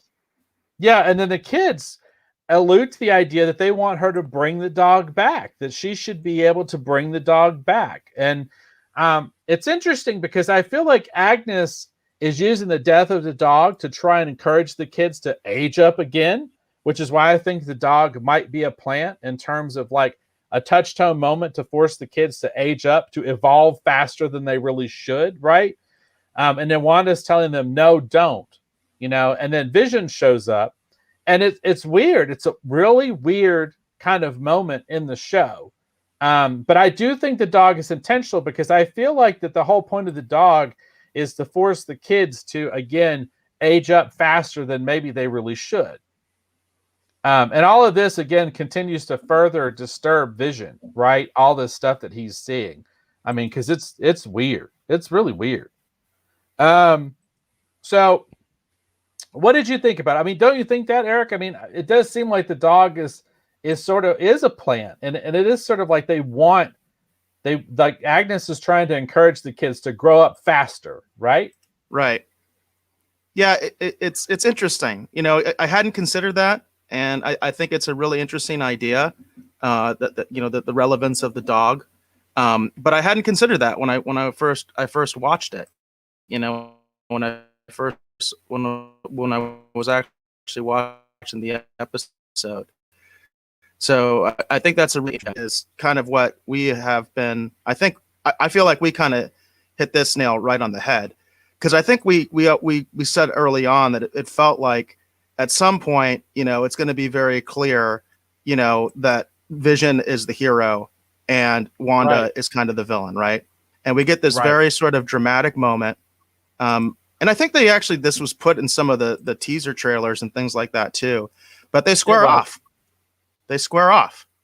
And I felt, you know, and I immediately felt like hashtag Team Vision. I'm on Team Vision. You know what I mean? I was just like, this is kind of cool for me. And it was also kind of cool because I like to be right. You know what I mean? So I enjoy being right, because let's face it, there's a lot of people out there. They give all sorts of crazy commentary, and they talk about all their inside knowledge and all that stuff, and they're wrong.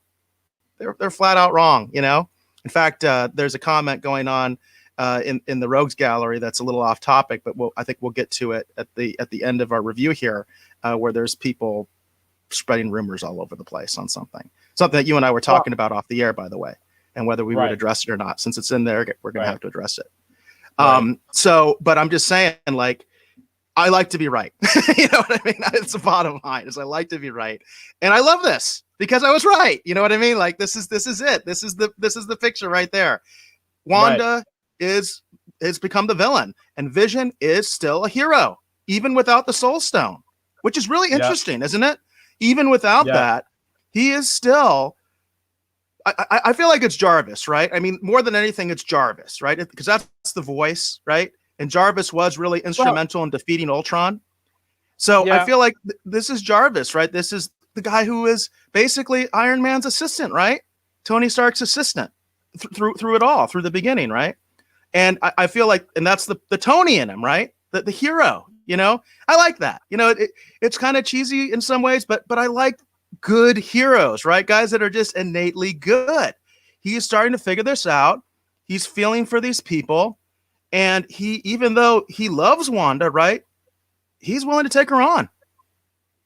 Well, it's interesting too, because from a performance standpoint, I thought Paul Bettany played this scene great. This whole thing, because what ends up happening is they kind of have that sort of reflective into the sitcom episode, right? Like, it's the evening, and they're kind of reflecting, and that's where they're going to be like, oh, whatever, like at the end on the couch, right? And the credits are starting to roll, right? Starting to roll. And just the way Paul Bettany, from the moment when you see him washing his hands, his entire performance is so great. And you could tell he's like, well, it's not every day that you get a dog and then you lose a dog in the same day. Like, and he's just like, none of this makes any sense, you know? And he just turns around and he just confronts Wanda. He doesn't even dance around. He's like, you know, they're in pain. Do you realize that? They're in pain, you know? And it's just awesome how he plays this scene. It's so great. And you see him, he turns back into his Vision form. Speaking of the credits, John McClay was saying, I loved when she rolled the credits on him. Exactly. And he's just like, he's not having it. He's not having it. He's not going to let it go. She walks out the door. He goes right after her. And then they're coming right at each other. And it's interesting too, because there's other big reveals in this, and the fact that Vision doesn't exactly remember what happened before. It's almost like from the moment that the Soul Stone was ripped out of his head that he doesn't remember things, right? And that's interesting too. It's really, this scene is really awesome. I thought this was really great.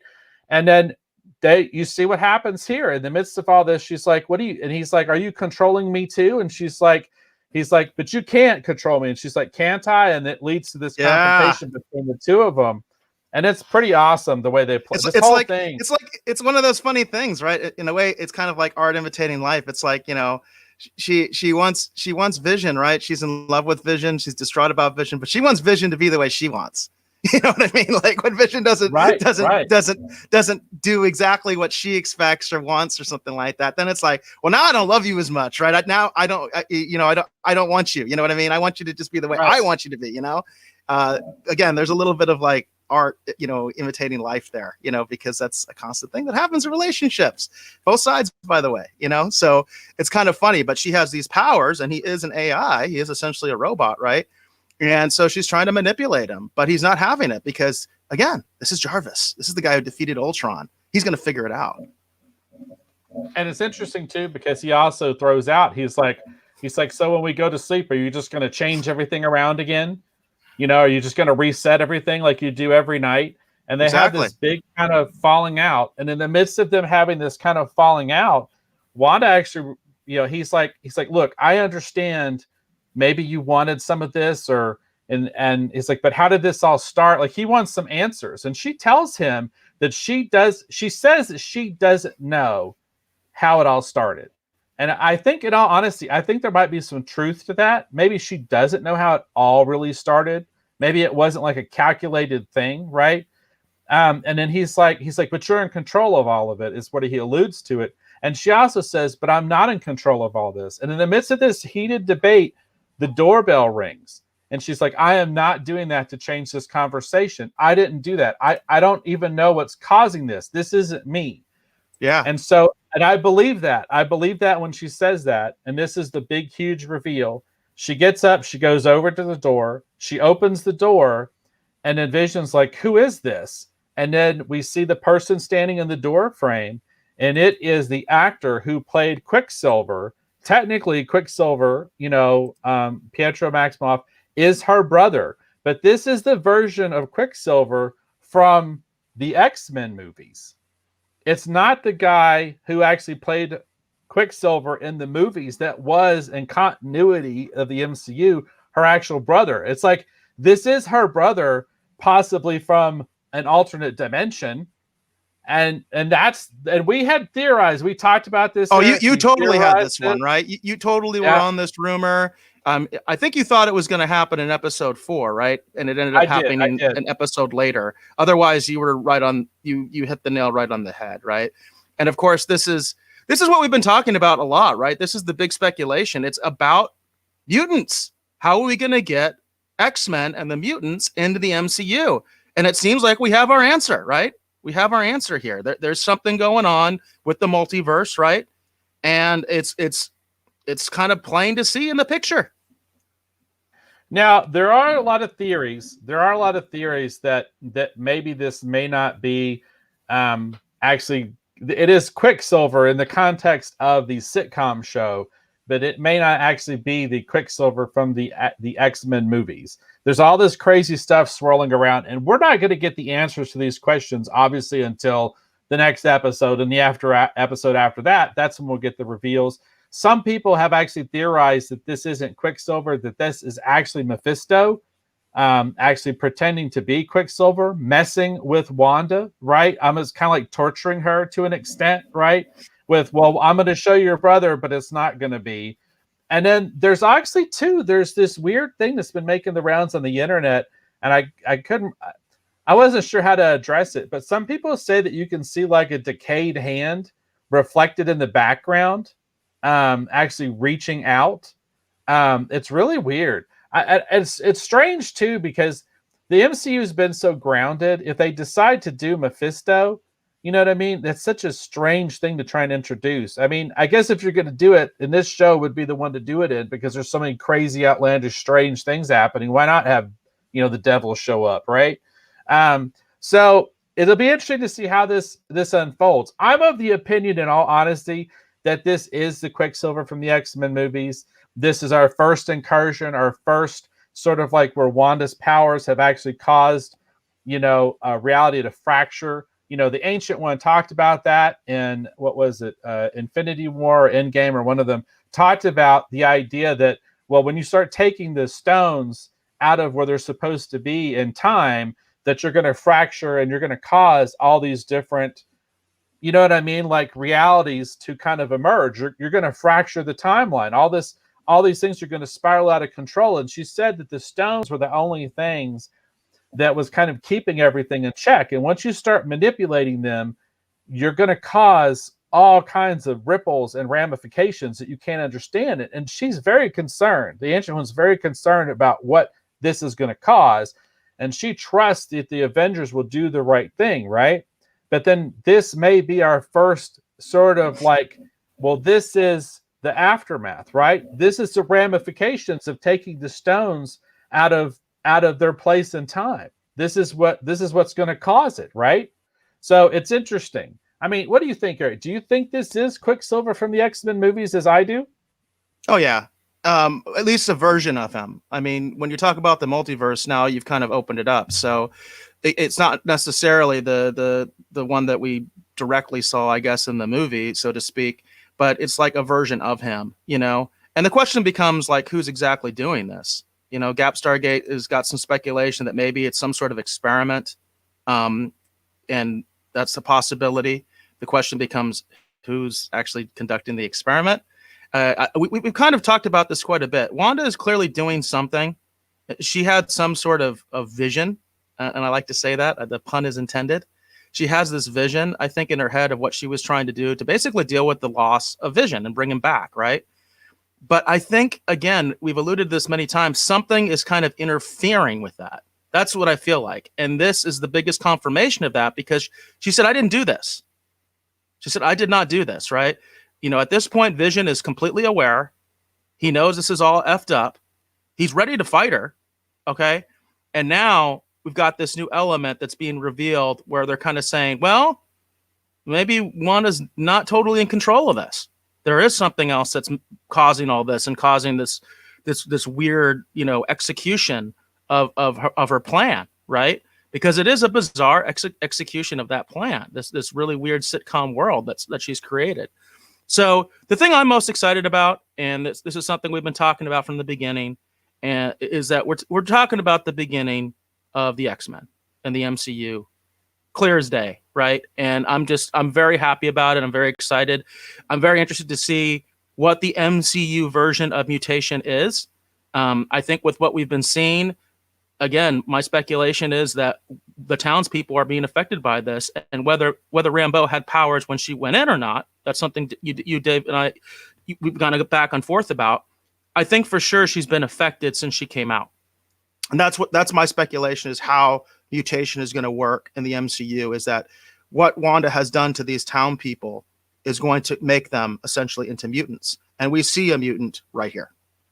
I mean, clear as day. Well, and it's interesting too, because I hadn't thought about this, but with Gap Stargate making the comment about, you know, maybe it's an experiment, it makes me think of, I talked before about these weird, how I feel like WandaVision is influenced by other, like all these different disparate elements. And I commented on like classic films. Like I felt like Rosemary's Baby was being alluded to at one point. And, you know, when he says that, it makes me think of the Philadelphia experiment. You know, what if S.W.O.R.D. was doing some experimentation, again, trying to do some kind of a understanding of Vision's technology, and what if they maybe triggered some of these things that we're seeing, right? That maybe some of this is somehow, you know, they're, you know, kind of like a MCU version of, you know, the Philadelphia experiment, right? It's going to be interesting to see how they kind of unfold all of this as we move forward. But I do think, I agree with you, Eric. I do believe that this is our first introduction of mutants into the MCU. I do hope this is the Fox version of Quicksilver. He always had these really, really awesome, the best scenes, I felt like, in the movies he showed up in, where he was using his powers. I hope we get one of those kind of moments in this.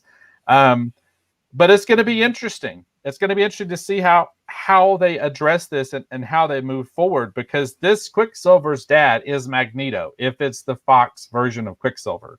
So that means that they are going to allude to, they're going to connect to, or they're going to say that Wanda's dad was theoretically Magneto somehow. I'm really curious to see how they're going to unfold all this. This show's so crazy. I have no idea where they're going to go. I don't have a lot of theories, other than I feel like the big bad in this is the High Evolutionary, and I feel like mutants are part of what he's trying to have come about. You know what I mean? And I wouldn't be surprised that the kids are also involved with that, and in his theory to evolve humanity to the point that they could challenge either a Beyonder or actually challenge a Celestial. So we'll have to see how this unfolds. But it's crazy. All this stuff is so high in the like high in the sky, pie in the sky, crazy Marvel comic book stuff. I'm just shocked that they're even exploring any of these ideas. I'm just shocked. It's really cool. So we'll have to see. Well, John McClay had an earlier comment where he was going in a different direction, and I find it fascinating because this could also explain what's going on in this scene and the fact that she's all like, well, I didn't do that. Well, maybe she did. John had this comment earlier, and I didn't feel it was appropriate in the time that we made the comment initially, but it's totally appropriate right now. He says, there's this idea that Wanda's personality has split, and there's the sitcom Wanda who doesn't really understand what's happening, and then there is the angry Wanda who is trying to protect the sitcom Wanda from feeling pain of her loss. So what's interesting about this theory is now we don't need anybody. In other words, it's all Wanda, just as Rambeau said, because that was the line she said, it's all Wanda. And that would be really interesting, that what we're seeing is some sort of psychosis. Like one personality is doing one thing and another personality is doing something else. I really think that's an interesting idea, John, and it would explain it. It's a way to kind of get away with that and say, oh, well, this version of Wanda doesn't really understand what the other version of Wanda is doing, and it does kind of also allude to, right, we're seeing the angry Wanda where she's kind of getting upset at Vision, right, wants to throw him back again, as I call, like, rewrite him, as I've been saying, like, throw him back as he's starting to realize things again. And then I could kind of see the scenario where maybe the happy Wanda, or the one that wants Wanda to happen, said, hey, well, I'm going to bring your brother back. You know what I mean? Like, I'm going to bring your brother back, even though this is like a different version of him. It's still him, right? It's still the same character, right? And it's really interesting. This whole thing, by the way, in terms of outside, in the real universe, our universe, it's really interesting that this happened, and that this is what's leading into the to the MCU version of X-Men, because it was really an unprecedented, weird thing when Fox decided to do their version of Quicksilver at the same time when Marvel, MCU, was doing their version of Quicksilver, which was completely different, right? Different actor, different way that he's not a mutant. They don't really have mutants in the MCU, at least not until now, because now we do. He's right there. We have a mutant in the MCU now, right? They've bridged the gap, and I'm sure it was never intended that way. And I like it. I like the fact that the writers kind of figured something out in a way to say, because everybody's been asking that question, how do we get the X-Men into the MCU? And, we're starting to see it. The answer is right there. It's really, really interesting and exciting. And I feel like a lot of what they're doing too with WandaVision is also bringing in a lot of interesting, even though we're doing a terrestrial or a terra firma based story, we're getting a lot of interesting cosmic ideas being bantered about too. And I do feel like WandaVision has also already opened the door, for us getting actually, hopefully, the Fantastic Four, and a lot of more cosmic ideas as well. And it's interesting too, because in this episode, it's a thrown off line that they don't really revisit, but Monica talks about the kind of vehicle that she might need in order to her as a person, like re-enter, right, the anomaly, the hex, right? And she says that she knows this, aerospace engineer or whatever who might be able to, he lives for this kind of stuff, like he might be the one to build or help build this device that she needs in order to re-enter the hex. There's been a lot of crazy theories about who that person might be, that it might be Victor Von Doom, or it might be Reed Richards, or it might be any of these other characters. So as the show goes forward, I don't feel like they're done giving us these really awesome surprise character reveals. And it's really exciting because we're getting the chance, hopefully, to embrace the side of the Marvel Universe that if the MCU architects had at the beginning, the Fantastic Four would have played a larger role, right? That the X-Men probably would have been there more from the beginning. So it's going to be interesting to see how they introduce all these ideas and these concepts into the MCU now. And it's crazy that WandaVision is one of the conduits that they're using to bring all these ideas into the MCU. And also, one of the by the way, we are backed up in the comments in the Rogue Gallery. But one of the other comments that John made earlier was he was saying that when we were talking about the fact that they had to send that drone that was like from the 80s, and it's the same thing with Quicksilver. He says the same thing with the Quicksilver character is he has to be from the 80s, right? Which is also kind of interesting, and what the implications are of that, because he does fit in the world, so to speak, right? The way he's dressed and all that kind of stuff, even his hair, all that kind of stuff. It's kind of interesting. And again, I think it can lead to a lot of fun speculation about what exactly is going on. And I really do like, John, that idea that maybe, as I just said in the show, as Rambo said, it is all Wanda. It's just like she's having some sort of personality breakdown. At the end of the day, it's not gonna be one of these crazy other characters or something like that. Who knows? This series is just ripe for speculation. I mean, this is really the fun part of the series for me, is to try to figure out what's going on, throw out the crazy theories. Sometimes we're right, sometimes we're wrong. It is fun to be right, but I'm not right very often. But it is fun, and it's interesting. And again, we're seeing the genesis of the mutants in the MCU. I think this is what most of us were hoping for, and so it's exciting. And it's exciting to see what the additional prospects of that will be, and where that's going to go. Gap Stargate said, it's like traveling through time because you're stuck on a roller coaster and can't get off, right? And it's an interesting analogy there. That these people are kind of stuck on the roller coaster, right? And John says, it's hard to predict. It could go off in almost infinite directions. And John, I don't know if you intended that. I feel like you intended that, right? Infinite directions, right? Like the multiverse, because that would be infinite directions, right? The multiverse. Yeah, it's interesting. I'm genuinely curious to see where they're going to touch it. And it's interesting too, because the comment that John made about, well, Quicksilver has to be from the 80s. That's really interesting, because this version of Quicksilver is from, again, the X-Men 8, the movie that takes place, I think, wasn't it in the 80s? I mean, he's in the 90s one too, but this version of Quicksilver technically existed in the 80s, right? That's an interesting idea. I thought it was the 70s, wasn't it? 70s. No. The first time that we get introduced to him is in the 70s, but one of the big movies he's in actually takes place in the 80s. That's when he actually shows up and saves all the kids out of the X Mansion, and actually grabs the dog who's got the pizza in his mouth. That actually takes place in the 80s. Which movie was that? Which one was that? That was that's the one where Wolverine is he's the Weapon X. Oh shoot, which one is that? That's not Days of Future Past? Maybe that was Days of Future Past. Says John says that's yes, John is always our great fact checker. Past. Says John, that's what he actually said. He was a kid in the 70s and he looked like this in the 80s. Days of Future Past. That is exactly what I was getting at, because that's what's interesting, because this version of Quicksilver comes directly from the 80s. That's what's so really cool about John's comment. I hadn't thought about that, is that this is the version of Quicksilver from the 80s. Exactly. That's really cool. That is cool. About that. Good catch, John. You're like our fact checker on the show. I love it. You keep us honest on here.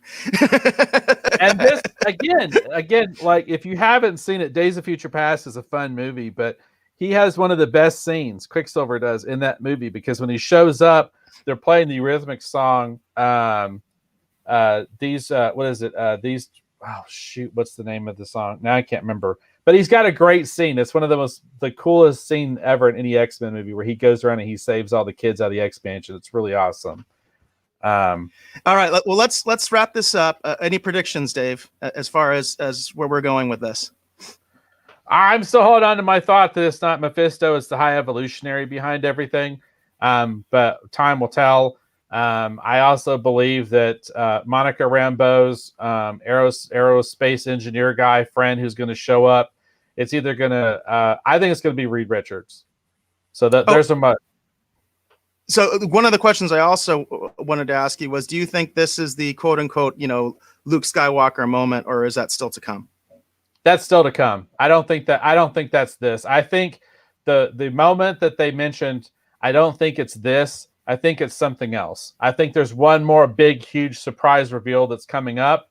And I really think it's either going to be an X-Men character we're not expecting, or I honestly think like the Fantastic Four or something's going to show up out of nowhere and shock everybody. So I think they do have something planned, but for it to be it would be funny. It'd be moment, funny if it's if Chris Evans comes back as the for his version of the Fantastic Four. That would be a trip. That would be a trip. Well, there's been theories about that. There's been talk that that they're gonna that could live up, not quite, but that's pretty close to being Luke level cameo if they did that. If they really went there, it would be.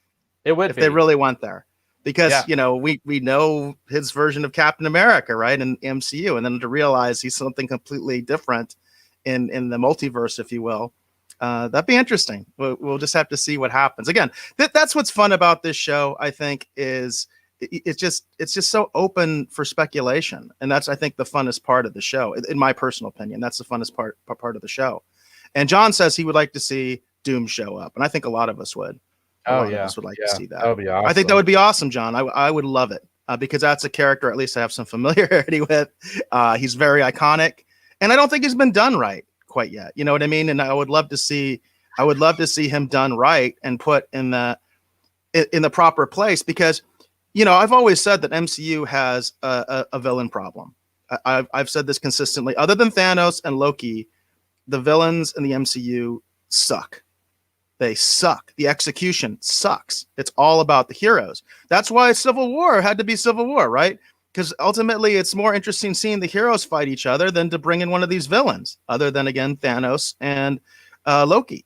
And how many times can you keep bringing them back, right? It gets old after a while. So Doom is one of the iconic, great villains of the Marvel Universe. And it would be awesome to see the MCU bring an iconic, perfect, version of him to fight, the Marvel heroes. I think that'd be awesome.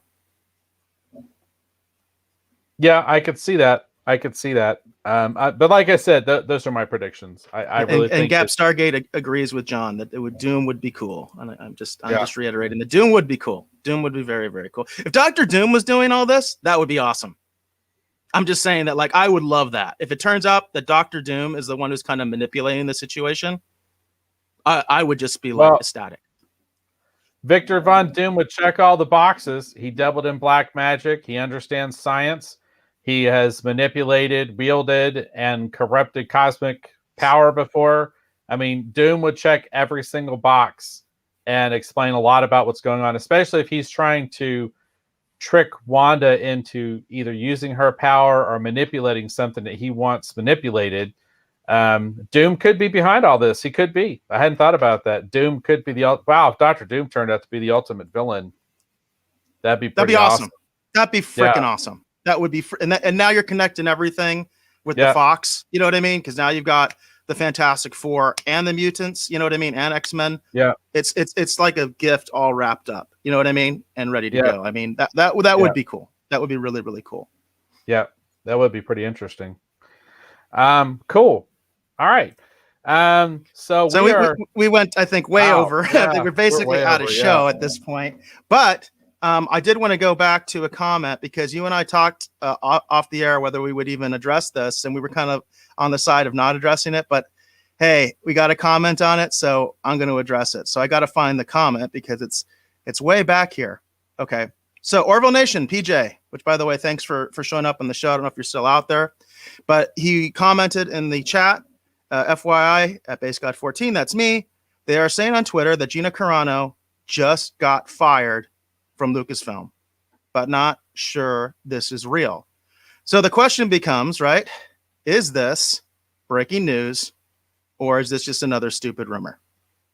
And, I don't claim any inside knowledge. Dave and I talked off the air about really not getting into this because there's so much controversy behind this, but hey, you guys bring it up, we're going to address it, right? The people have spoken. So I'm just going to say I did get to see the link that PJ sent me, and I'm not familiar with this particular source of information. So let me share it because I know you have not seen it, Dave. Well, I'm looking at it. I'm looking at one on my phone. I've got a report here from Hollywood Reporter. This is the one that PJ sent me specifically. It's a Jermaine Lucier. He's entertainment reporter for Gizmodo and IO9. Those are pretty reputable sources, actually, right? Yeah, and it's saying that she is no longer part of Star Wars. Man, if that's true, I'm pissed off. If that's true, I'm really pissed off. I'm just going to say that. I'm pissed off. Well, they're running it on Hollywood Reporter as if it's real deal. They're saying that Gina Carano is not currently employed by Lucasfilm, and there are no plans for her to be in the future. It says Lucasfilm said in a statement. It says Gina Carano will not be returning to The Mandalorian of the Star Wars galaxy after sharing a post on social media. Well, I'm going to leave that out. This is bullshit. I'm not saying it. This is bullshit. If this is true, this is complete horseshit. I'm just saying it. That's my reaction. And again, we talked about, Dave and I talked about not even going here. And by the way, when Dave and I were talking about it, because this story is evolving so quickly, we were just talking about the fact that Fire Gina Carano was trending on Twitter. In fact, I was debating whether to use that in my tweet to get some more attention for the show. And ultimately, we decided not to do that. But now the story apparently has evolved. And if this is true, I'm pretty upset. Yeah. Huh. This isn't right. All right. Well, I really feel like this is not right, because it seems like one side can say whatever they want and the other side can't say anything.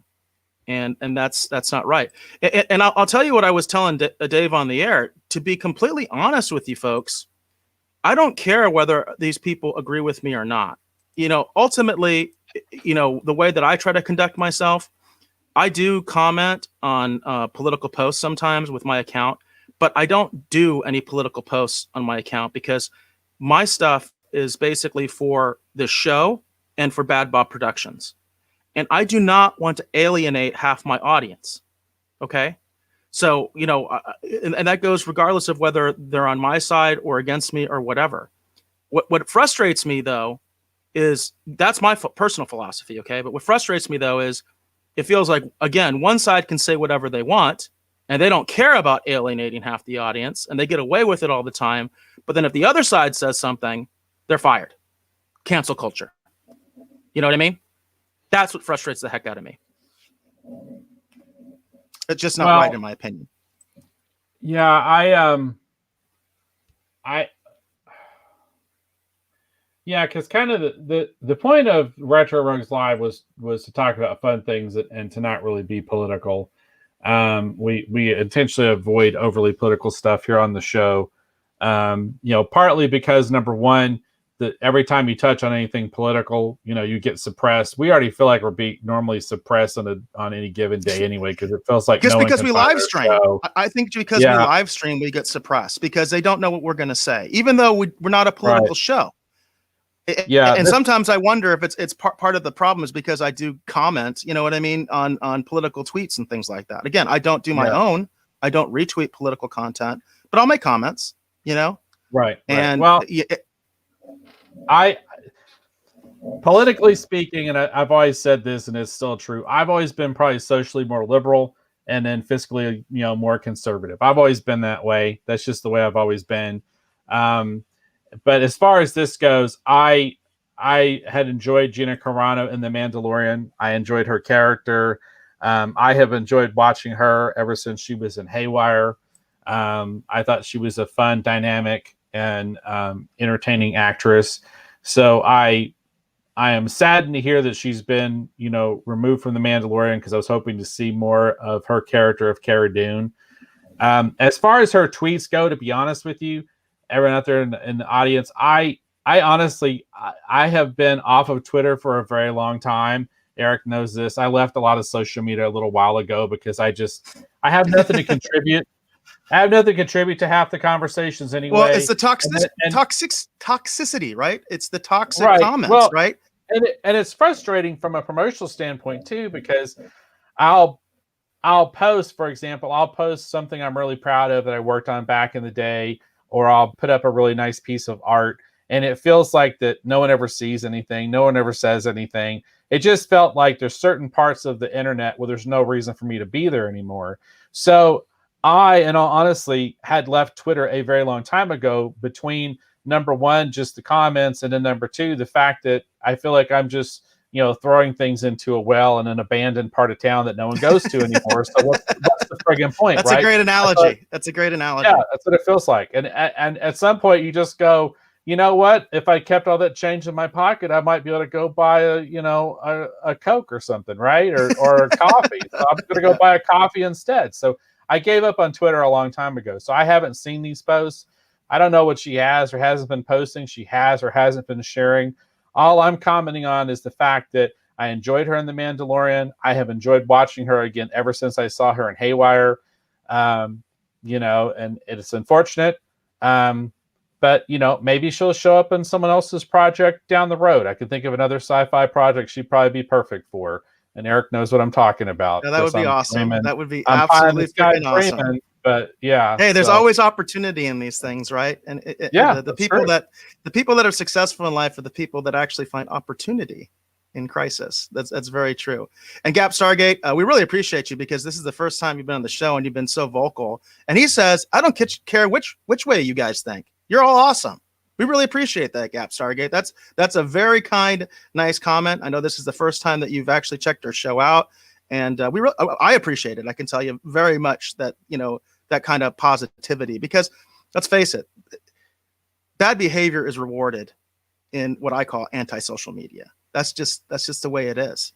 A bad behavior is rewarded unless you're on the quote unquote wrong side, right? Then it becomes cancel culture. That's what I just hate about it. It's just so one-sided.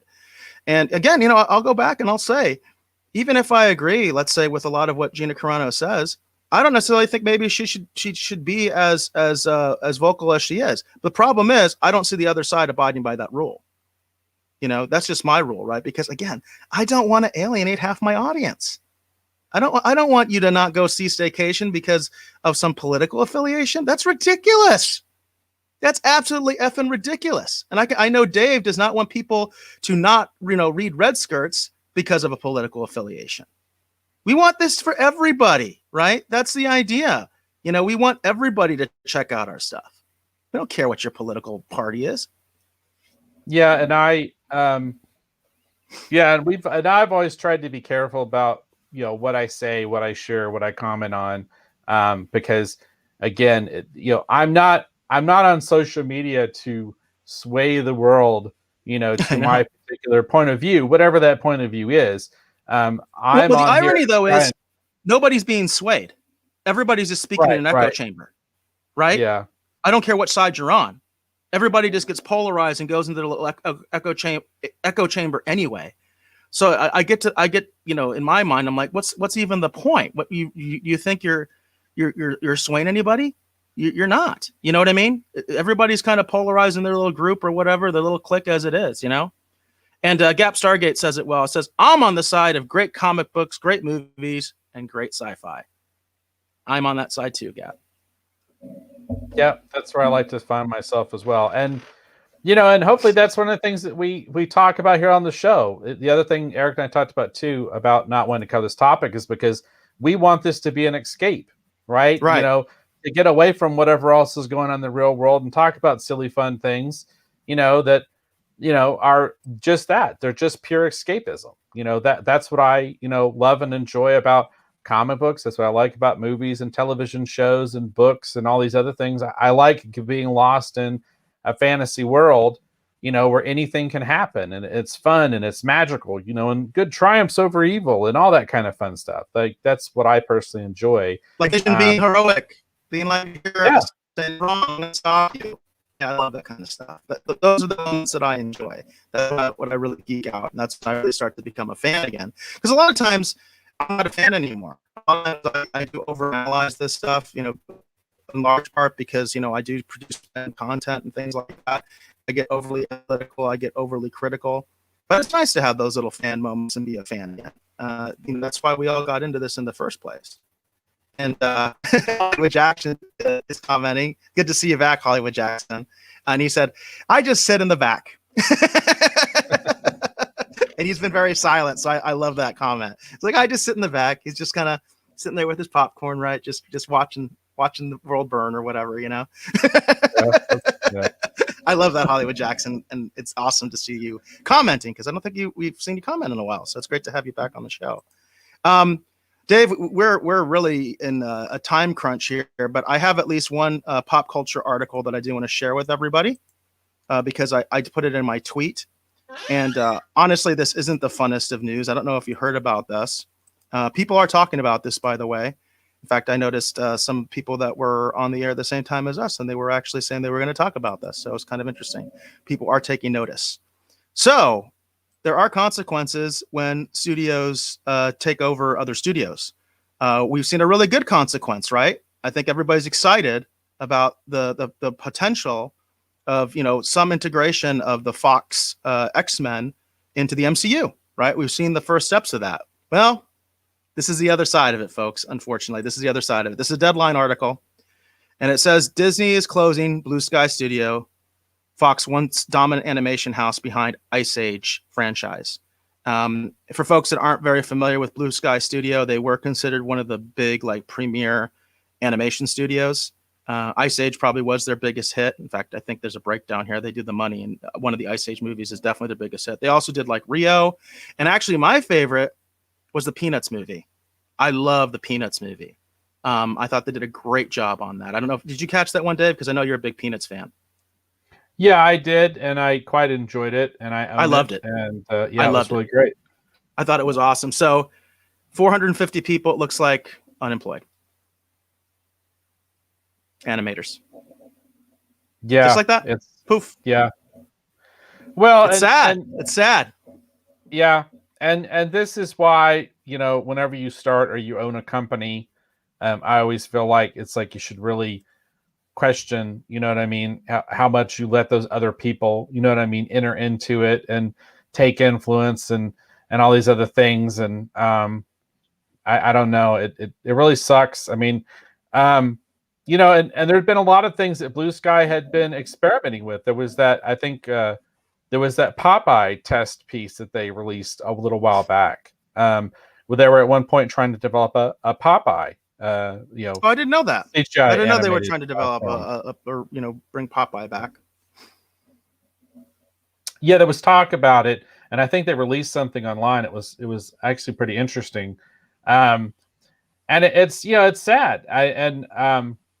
You know, and as someone who lost his, you know, creative job, you know, I don't talk about this much on the show, but I had worked at DC Comics obviously for a little while, and then there was a decision to move in a different direction, and I lost my opportunity there, you know. But this is why it's important, and this will be weird, but this is why as a creative professional, as someone who enjoys to entertain and hopefully enlighten people or whatever, that you have to have your own creator-owned avenues, your own work and your own things that you own, so that when a door closes, you can go back to those other things that you own, that you love, you know what I mean, and, you know, continue to entertain and continue to create, you know. But yeah, this really sucks.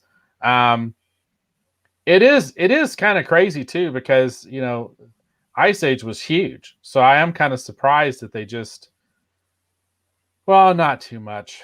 I mean, I'm not surprised at all, because Disney is known for animation. I mean, so does it really make sense for them to send out their animation or just do it themselves, right? I mean, that's the bottom line. I know a lot of people are scratching their head, though, because of the whole Pixar thing, because the Pixar thing doesn't make sense either, you know, in light of this. But then also, too, we just saw AT&T do this when they bought Warner Brothers. You know, they walked in and just, you know, all but decimated DC. They you know, just basically fired whole divisions. And, you know, this is what always happens. You know, what is it? There's there's a line. This is weird. There's a line that this reminds you of that actually comes from the Dolph Lundgren Punisher movie. And one of the mob bosses he says, "First we consolidate and then we obliterate." You know, it's that weird kind of idea. You know, you're like, oh yeah, I'm glad that they're getting all these things together and they're going to do all these fun, awesome stuff, and then they turn around and they do this kind of nonsense, and it sucks. It really sucks. Yeah, it does, and I like that line a lot, and that is what happens. In fact, you led straight into it, so I'm going to touch on it. Again, we're really like going overtime here, but because you touched on it, I just wanted to put this out there. So I actually was going to use this for streaming wars, but again, we're just kind of like going like super fast, light speed right now. And this was an interesting article, and I was actually going to do this as part of streaming wars because I thought it was interesting. Because okay, there's this site called Benzinga, okay, and they're a financial site, okay, and they did a survey and they asked people if Amazon or Netflix should try to acquire AMC in 2021, and that's what this article is about. But what it made me think is, because what they're going with is like the idea of like Amazon Prime and Netflix getting into the movie theater business, right? Because a lot of people are saying, that eventually the fog will clear, theaters will be back in business, they'll be lucrative again, all that kind of stuff. So maybe this is a golden opportunity for Netflix or Amazon Prime, who traditionally do not put their movies in theaters, right? Netflix does like limited releases and stuff like that. And maybe this is a way for them to get in. I'm coming from a completely different angle. And maybe you get where I'm coming from, Dave, based on what your comment was. I think this makes perfect sense for Amazon or Netflix to do this if they just want to get rid of the company and get rid of the competition. Kind of the same thing that happened to streetcars. You know the story behind streetcars, what happened to streetcars in America? Where basically, I think it was Ford or GM bought all the streetcar companies just to dismantle them so they could get more buses. This is a well-documented thing that happened. That's my way my evil mind works. I don't think it makes any sense for Netflix or Amazon to start putting movies in the theater. I think what makes sense is to buy AMC and just destroy it.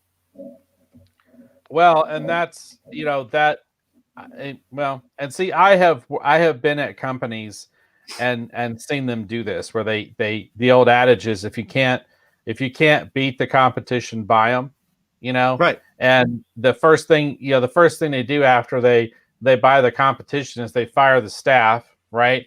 And then they go about just, breaking whatever's left that they think they can leverage it in any way, kind of like for parts, as the easiest way to describe it. And then they use those as best they can. And then eventually whatever originally remained, whatever that original idea was, that original product, that original notion, that original service, whatever it was that they brought, that was valuable, has been basically destroyed and decimated. And then the competition is basically gone. So, that they're still there, the company that bought the competition, they're still there. They're still strong. You know what I mean?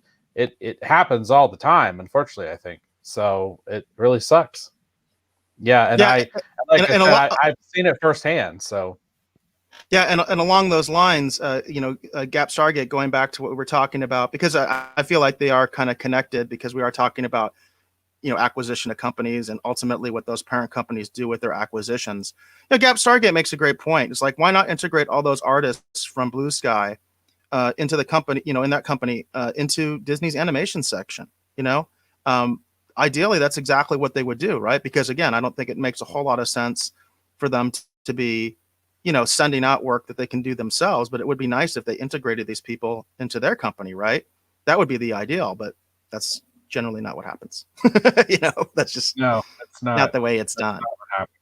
Hey, and Lynn's in the house. Lynn Workman says, I hated when the Mouse Guard movie got canned after the Disney merger. It was already in production and was looking amazing. Guess Disney didn't want another mouse in the house. I like that, Len. Another mouse in the house. I am not familiar with the Mouse Guard project. Are you, Dave?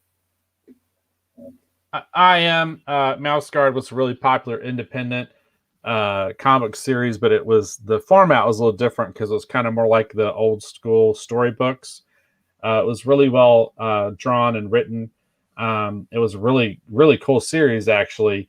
And there was a lot of excitement for it, and Disney had I think it was a Fox or someone had acquired it. I think Fox had acquired it, and they were developing it into a feature film project. And then when Disney, I believe, either acquired Fox or someone else, one of the first things they did is they basically canned it. even though it was well into production. And that kind of stuff unfortunately happens to a lot of projects. For example, in my own personal experience, Scott Clark and I had done a comic series for Marvel called X-Men Sword of the Braddocks, and it took Psylocke and took her out of the Pocket Exiles universe and was supposed to help reintroduce her into the regular 616 main Marvel universe, talking about alternate realities and dimensions and that kind of thing, which is an idea that was actually explored in the Exile series. And one of the projects that because we were looking for our next project, and we've been talking to some different editors, and we were actually on task to actually do a Silver Surfer project actually for Marvel. And we were really super excited about it. And we were talking with our editor, and they found a writer for us to work with. And Scott and I had started developing concepts for the pitch. I'd been taking actually Galactus's ship actually from the Mobius series that Stanley and Mobius had done, and was actually translating it into a 3D CGI object. And in order to figure out how to kind of approach this sort of super cosmic concept that the writer had pitched. And so we were going to develop this Silver Surfer series. And everybody was excited, and we were all excited. And then lo and behold, that's when Disney bought Marvel. And once Disney bought Marvel, all of a sudden, all the editors we've been talking to went behind a firewall, and they wouldn't talk to us anymore. Basically, at that point, any project that wasn't already basically in active production was basically killed. Every single one. Yeah. And it was over. You know what I mean? We were done. And that's how my time at Marvel basically ended. It had barely begun, but it was done. And I was like, well, so much for drawing comics, because I thought my career was over at that point. It turned out it wasn't then. It was a little bit later. It's going to be kind of that sucks, man. Over. I want to interrupt you real quick, Dave, because people are having to take off, and I do want to recognize Gap Stargate because he's been so vocal, and this is the first time he's been contributing to the show. You know, as much as you seem to like us, Gap, I really like you. He says, "Have to run, guys. My phone is dying to be charged. This was a great stream. I really enjoyed this. Thank you. And this is the best part. You got a new sub here. Thank you, Gap, because we need them. Thank you so much. It's always good to have a new subscriber, a new fan, if you will. Thank you, Gap, so much for coming on the show and commenting. Thank you for being here and being part of the show. I really enjoyed your comments, your observations. It was a lot of fun. Hopefully we'll see you next week. Yeah, exactly. So, and then let's see here. Anything else that we want to cover, or do you think we're good? Did you have something that you wanted to address, something that you thought was kind of burning that you just want to put out there real quick? The only thing I was going to mention is that the passing of Christopher Plummer was the only thing I was going to talk about. He's just a great actor. I mean, I think of him as what I think his character's name was Charles Litton, the Phantom, the thief from the Pink Panther movies. But of course, obviously, he played General Chang on Star Trek VI: Undiscovered Country.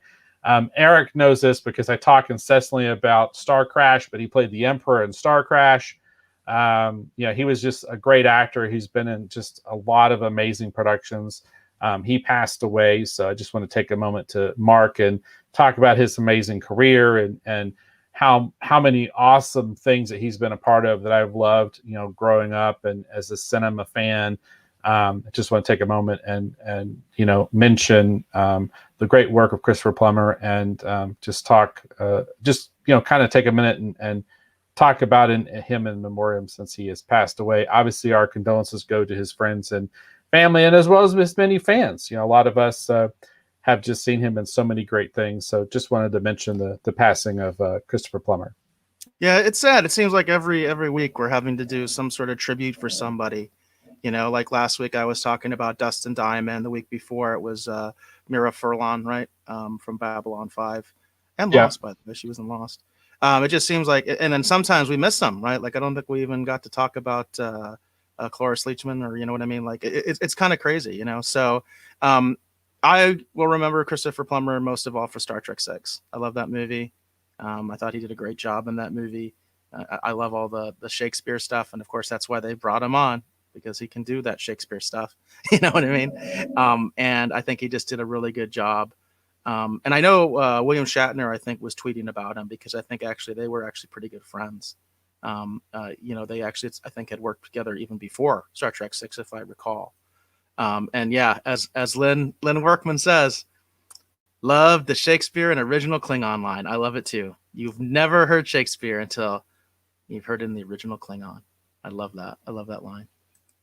And he delivers some of those lines with so much conviction. Don't wait for the translation. Answer me now. It's like, well, how does he know what you said if he doesn't wait for the translation? And I think he really had fun with the character because he actually revived the character for one of the video games.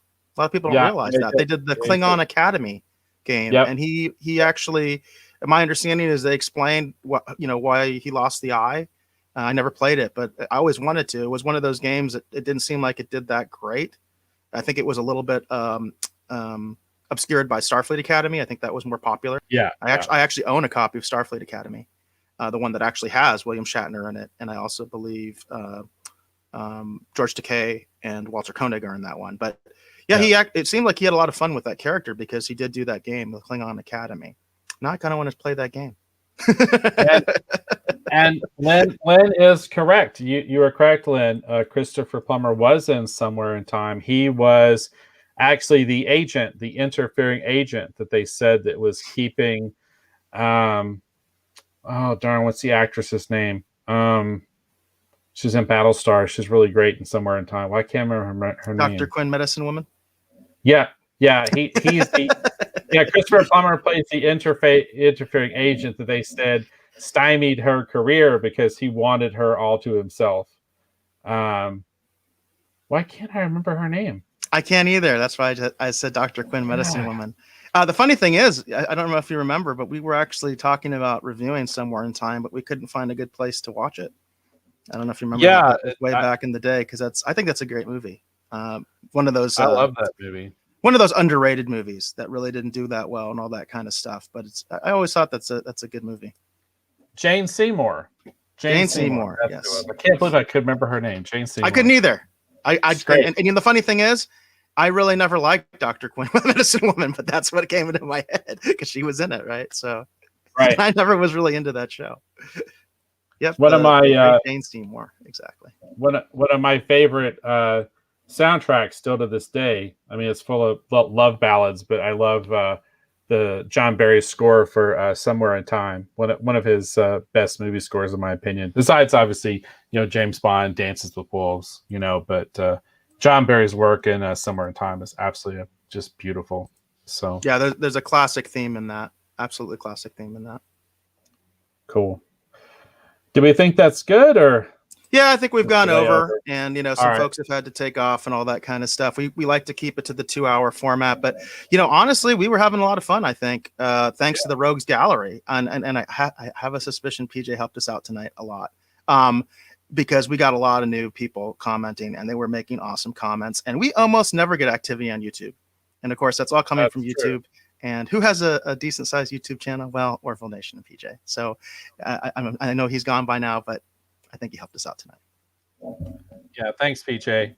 There's definitely something going on because before the show started, Eric and I were talking about, we'll just talk to each other. Because there's so many other live streams and everything. No, our expectation was completely in the other direction, especially when I saw that Nerdrotic was going on, and he was going to be talking about that's one of the reasons we were discussing whether we should talk about Gina Carano or not, because he was going to be talking about it. And it's this thing, right? Here's a little like insight into the show and how we try to do things, right? We were like sitting there like, well, do we go with what's trending and try to be part of that and get buried in that? You know what I mean? Or do we try to do something different and get buried in that? You know what I mean? Because it almost becomes this cynical discussion between the two of us. But hey, folks, I really appreciate you folks that came out tonight. And I know a lot of you have already taken off, but man, there were some great comments tonight from a lot of new faces. And I really appreciate that because we thought it was going to be completely the other way around. Yeah. Thanks everyone for watching. Excited that everyone's here to participate in the show. Be back next week. I'm pretty sure we're going to get some crazy, shocking reveals in the next episode of WandaVision. Again, I'm going to continue my kind of breakdown and talking about what I'm seeing in the comic books that I've been reading and how I think it's connected actually to WandaVision, because that's kind of fun. Our WandaVision primers.